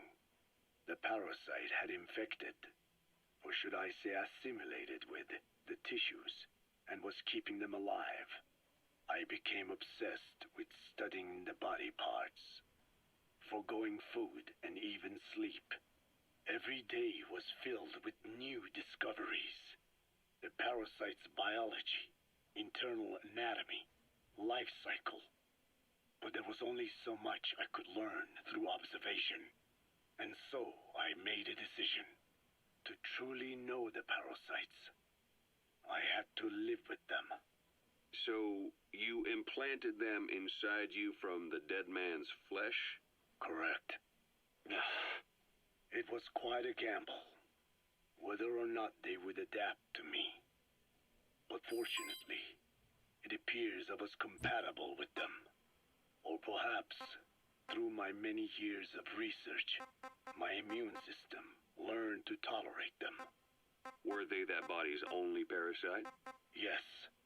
However, there was a separate specimen that supplied its host with adrenaline in response to pain, and yet another that could control insects at will through secreting heterogeneous pheromones. I wanted exposure to them, to take them into me, but my wishes were denied. Their records, though, provided clues that helped advance my research. Would you care to join me? A life spent never worrying about food, is a most wonderful one. I think I'll pass. But thanks. This has been helpful. The one that covers. The parasite that lives on the surface of the skull's bodies is what gives them their power. Similar to my children, who live in my skin. I modified the parasites I isolated from the body of that old man, differentiating them with various abilities. One that can blend perfectly into its surroundings by exposing the pigments in its cells at will. Another that, by harboring multiple species of metallic archaea, can oxidize and reduce metal. Isolating the one that covers and transplanting it into an artificial medium should provide the same abilities as the skulls, but they can only subsist within a human body. Once transplanted into the medium, they will eventually die. Another thing, the weakness of the one that covers is desiccation. Their surface moisture loss is greater than ours. The reason they give off mist is to alleviate this by releasing the salts inside them as microparticles. Water vapor condenses around them, appearing as mist. But this dries out the atmosphere until they cannot even produce mist. And once their supply of water from the host runs out, the parasites are in danger. They, along with their host, enter a form of suspended animation. However, a similar effect occurs if they come into contact with a large amount of water. Rain, for instance. The one that covers will temporarily abandon other processes in his eagerness to absorb the water. Pitijolone.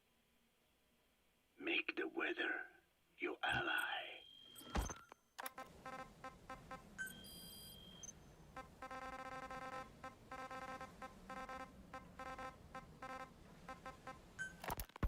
There's something I've been wondering. Why are you called Code Talker? During World War II, the U.S. military used the languages of different tribes, including the Navajo, as codes, right? I know the term Code Talker was used to mean people sent to the battlefield to speak in those codes. Were you one of them? Our mother tongue was indeed used for war. But I did not go. I was already over the conscription age.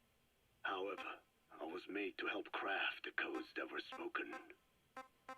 So in a wider sense, you could call me a code talker for that. Navajo is a complex language, and virtually no one outside the U.S. speaks it. They must have thought it was the perfect language to use as a code. Yeah, in the end, the Japanese never cracked it. The cipher is king in information warfare.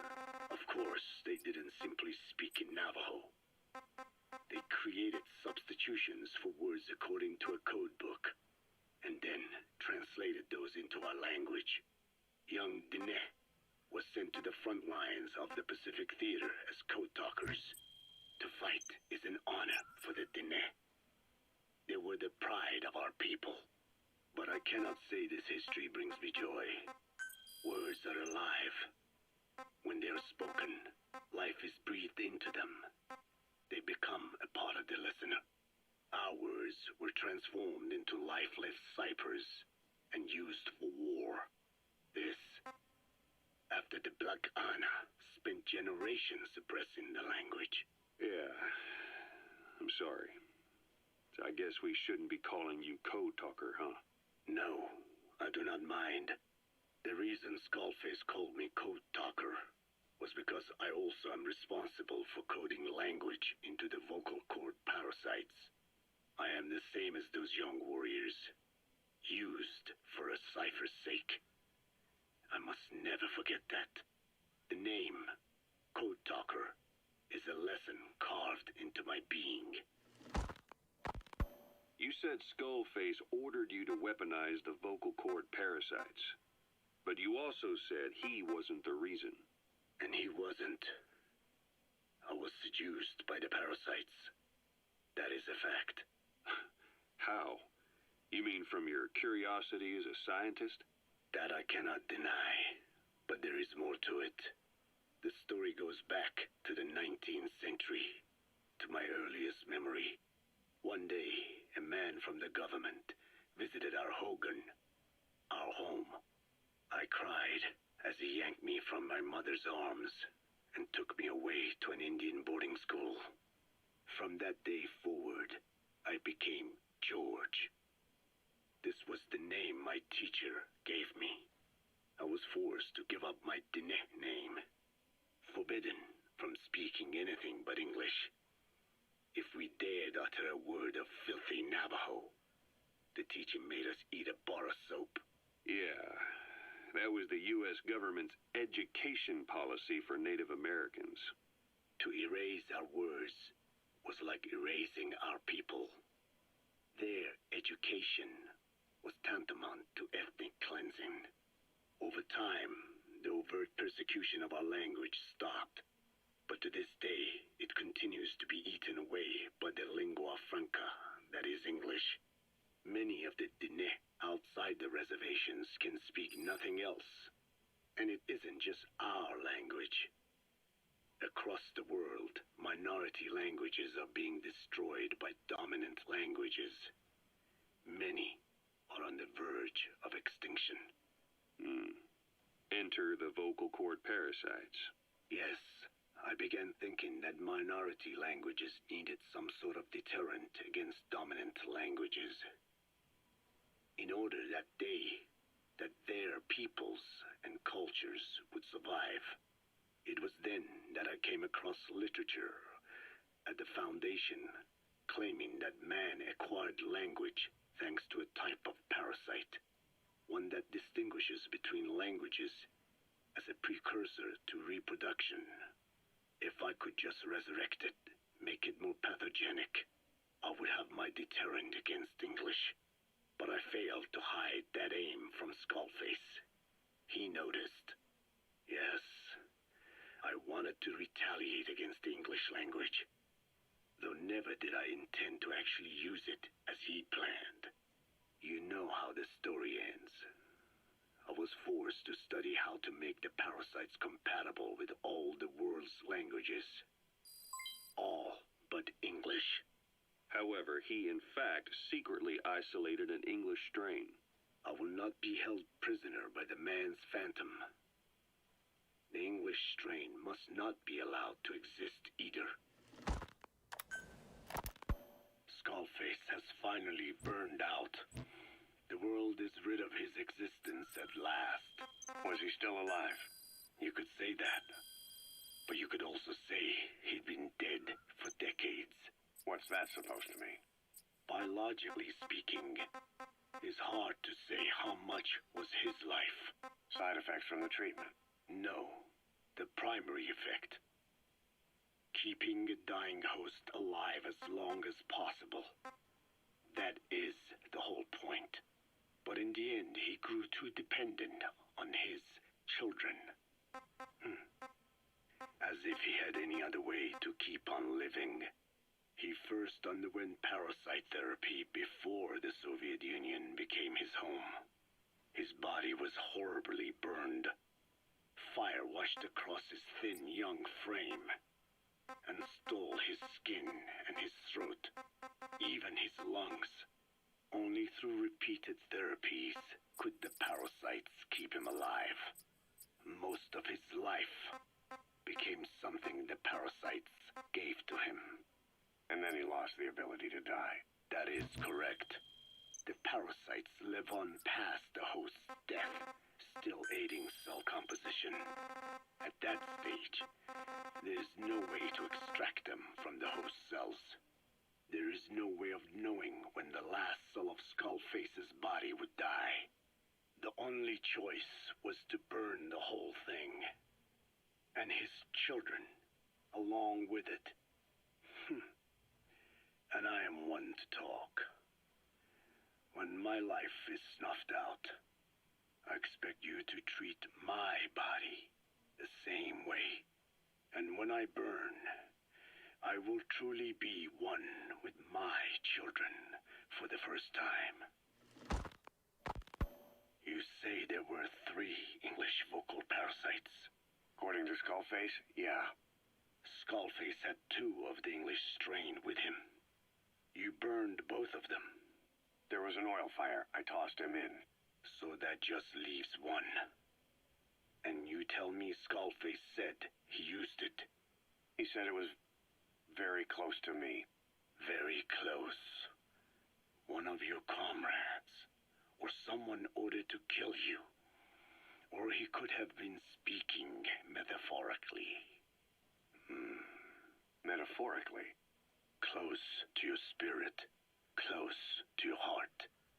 Someone who either loves you or despises you. The second one makes a long list. Whichever it is, act with caution.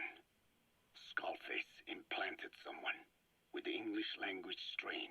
Who it is irrelevant. Why? I tell you what Skullface really meant. Very close to you means you will be exposed. All the infected here have been given the Wolbachia.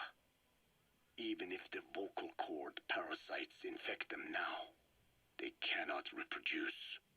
But if there's a different host among us, host to the English strain. If that were the case, we'd see the symptoms. What about the non-English speakers? We have plenty of those, but the staff use English as a common language. But if that someone has not spoken English yet, and begins to speak it now, there'd be another outbreak. The final mating pair of the English strain must be found immediately. Skullface is gone, but his threat still remains. On this base, do you see what the final mating pair is? With him dead, those parasites are the stain he wished to leave upon the world. His thirst for vengeance. In the flesh. Think. Does anyone here bear a grudge against you? Who would target you, specifically? The ethnic cleansers that Code Talker mentioned, they weren't Skullface's true goal. All we have is circumstantial evidence, but here's my theory. It was Cypher who started developing the vocal cord parasites as bioweapons, parasitic weapons, and Africa was the testing ground for them. As Code Talker said, their purpose is the ethnic cleansing of only those who speak a particular language, so they could do a weapon of mass destruction to eradicate specific groups, races, ethnicities, or colonies by the language they speak, or a kind of absolute language control. Or maybe a tool for those arrogant fools to build some misguided utopia. I could see plenty of uses for them. However, in practical terms, they wouldn't be as dangerous as you'd think. Counteracting the parasites is easy, after all. Cut them out of your throat to save your life, or just don't talk. That also prevents the infection from spreading. So if the international community were to find out about them, they'd no longer be the threat they were conceived to be. In which case, their targets would be limited to minority groups as a deterrent or a terrorist tool. It's hard to imagine Cypher developing something like that as a main weapon for their arsenal. That leads me to think we've only tugged on one little thread in Cypher's grand tapestry. An obscure corner of their work, possibly forgotten altogether. In any case, things changed. When Skullface was forced to relocate to Africa and he saw that thread dangling. All the time he continued that research, he was secretly following his own agenda. The ethnic liberator parasites, his English language strain. Skullface said there were only 3 samples of the English language strain parasite, and I think we can believe him. Bringing his ethnic liberator's plan to fruition depended on creating an English version of the vocal cord parasites at all costs. But an English strain would have been useless to Cypher. Worse, it could have destroyed everything they'd built. It was the one type they couldn't allow. That means Skullface was forced to develop his English strain out of sight of Cypher's network. Naturally, he couldn't use the greenhouse facility Cypher had set up and filled with guinea pigs.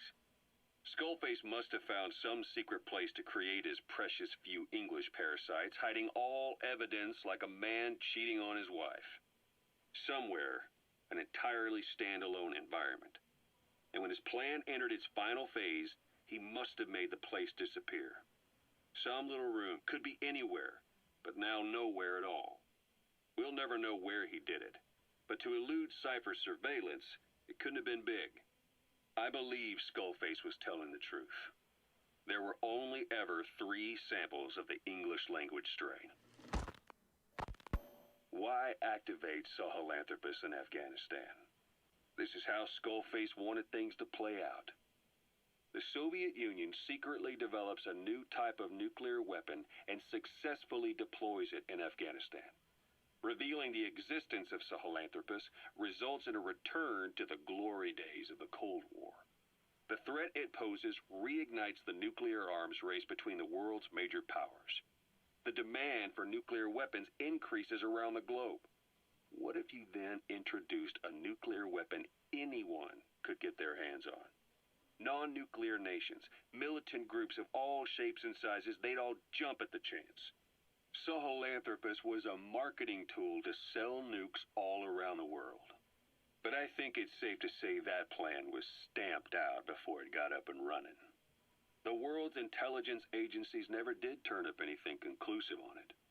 After all, Sahelanthropus vanished before word could spread. Everything that's happened is already a fading memory, never to join the pages of history. Except for Cypher. Cypher won't forget. They'll already be working on something, quietly, beneath the surface. They'll use the pieces of data scraped together from this incident to build their own bipedal weapon. It'll take them a long time to complete it, but for now, the greed sector have found their new life's work. We'll have to be ready too.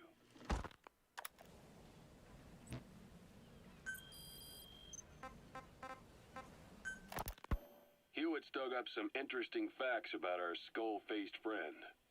9 years ago, he was exiled to South Africa, stripped of political power. The upshot's that he ceased being a serious threat, in Cypher's eyes anyway. They eased up on surveillance, giving him an opening to establish his own military unit, one that answered to his will alone. Those men likely had no idea their orders were coming from Skullface. They probably didn't even know the organization was a part of Cypher at all. Anyway, it was in South Africa where he found renewed interest in parasites. And when he discovered the vocal cord parasites, he began to make his plan. Wipe the English language out of existence. Free the world, not by taking men's lives, but by taking their tongues. In his eyes, the greatest symbiotic parasite the world's ever known isn't microbial. It's linguistic. Words are what keeps civilization, our world, alive. There was something Skullface said. America is made up of many peoples, but those peoples never mix. Quite so. One nation, home to hundreds of different ethnic groups, many of whom stick to their respective living areas. Little colonies, not interacting with other groups, going out of their way to avoid one another, their land, organizations, relationships. Thus, the United States of America is no melting pot. It is more of a salad bowl. It is not made up from one people, but for its minorities to function in society. A common ground is needed. Language. Even if the country is not one. No, because it's not one. A lingua franca is necessary. English. American hegemonism was born from the illusion that English could unite diverse ethnicities. In taking in people from around the globe, America became a microcosm of it. Now the boundaries between it and the rest of the world have become blurred. However different our neighbors may be, English enables us us to create symbiotic relationships with each other.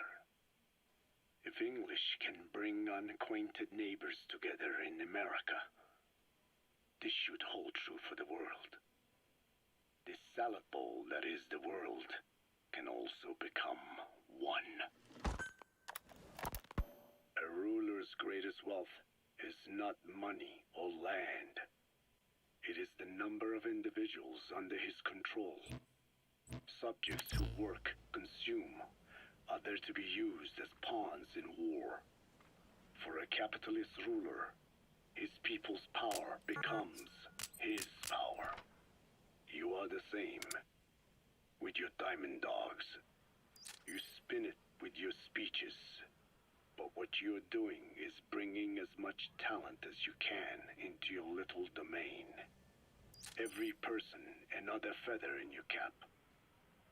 Yes, since ancient times, every civilization's ruler has had the same idea.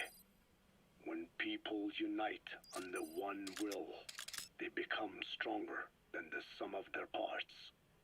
And the one will is the ruler's will. And what do rulers use to bring people together? Language. In the Old Testament, it is written that only one language was spoken in Eden. A shared tongue that united all of humanity. Mankind eventually grew aware of its power and harnessed that strength to build a tower to the heavens, the mighty Tower of Babel. This angered God, who splintered the language of man, and the tower was never completed. Languages emerged, and the earth was divided as men went their separate ways. Every age is the same. A ruler's first order of business after conquering new land is to force his tongue on its people.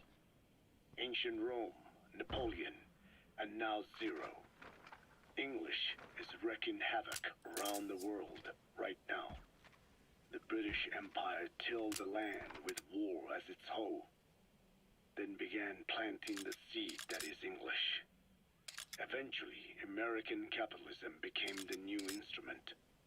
To play its game of wealth, you only had to abide by one rule: English. By exploiting people's desires, English has become a leash that people gladly wear around their necks, it would seem.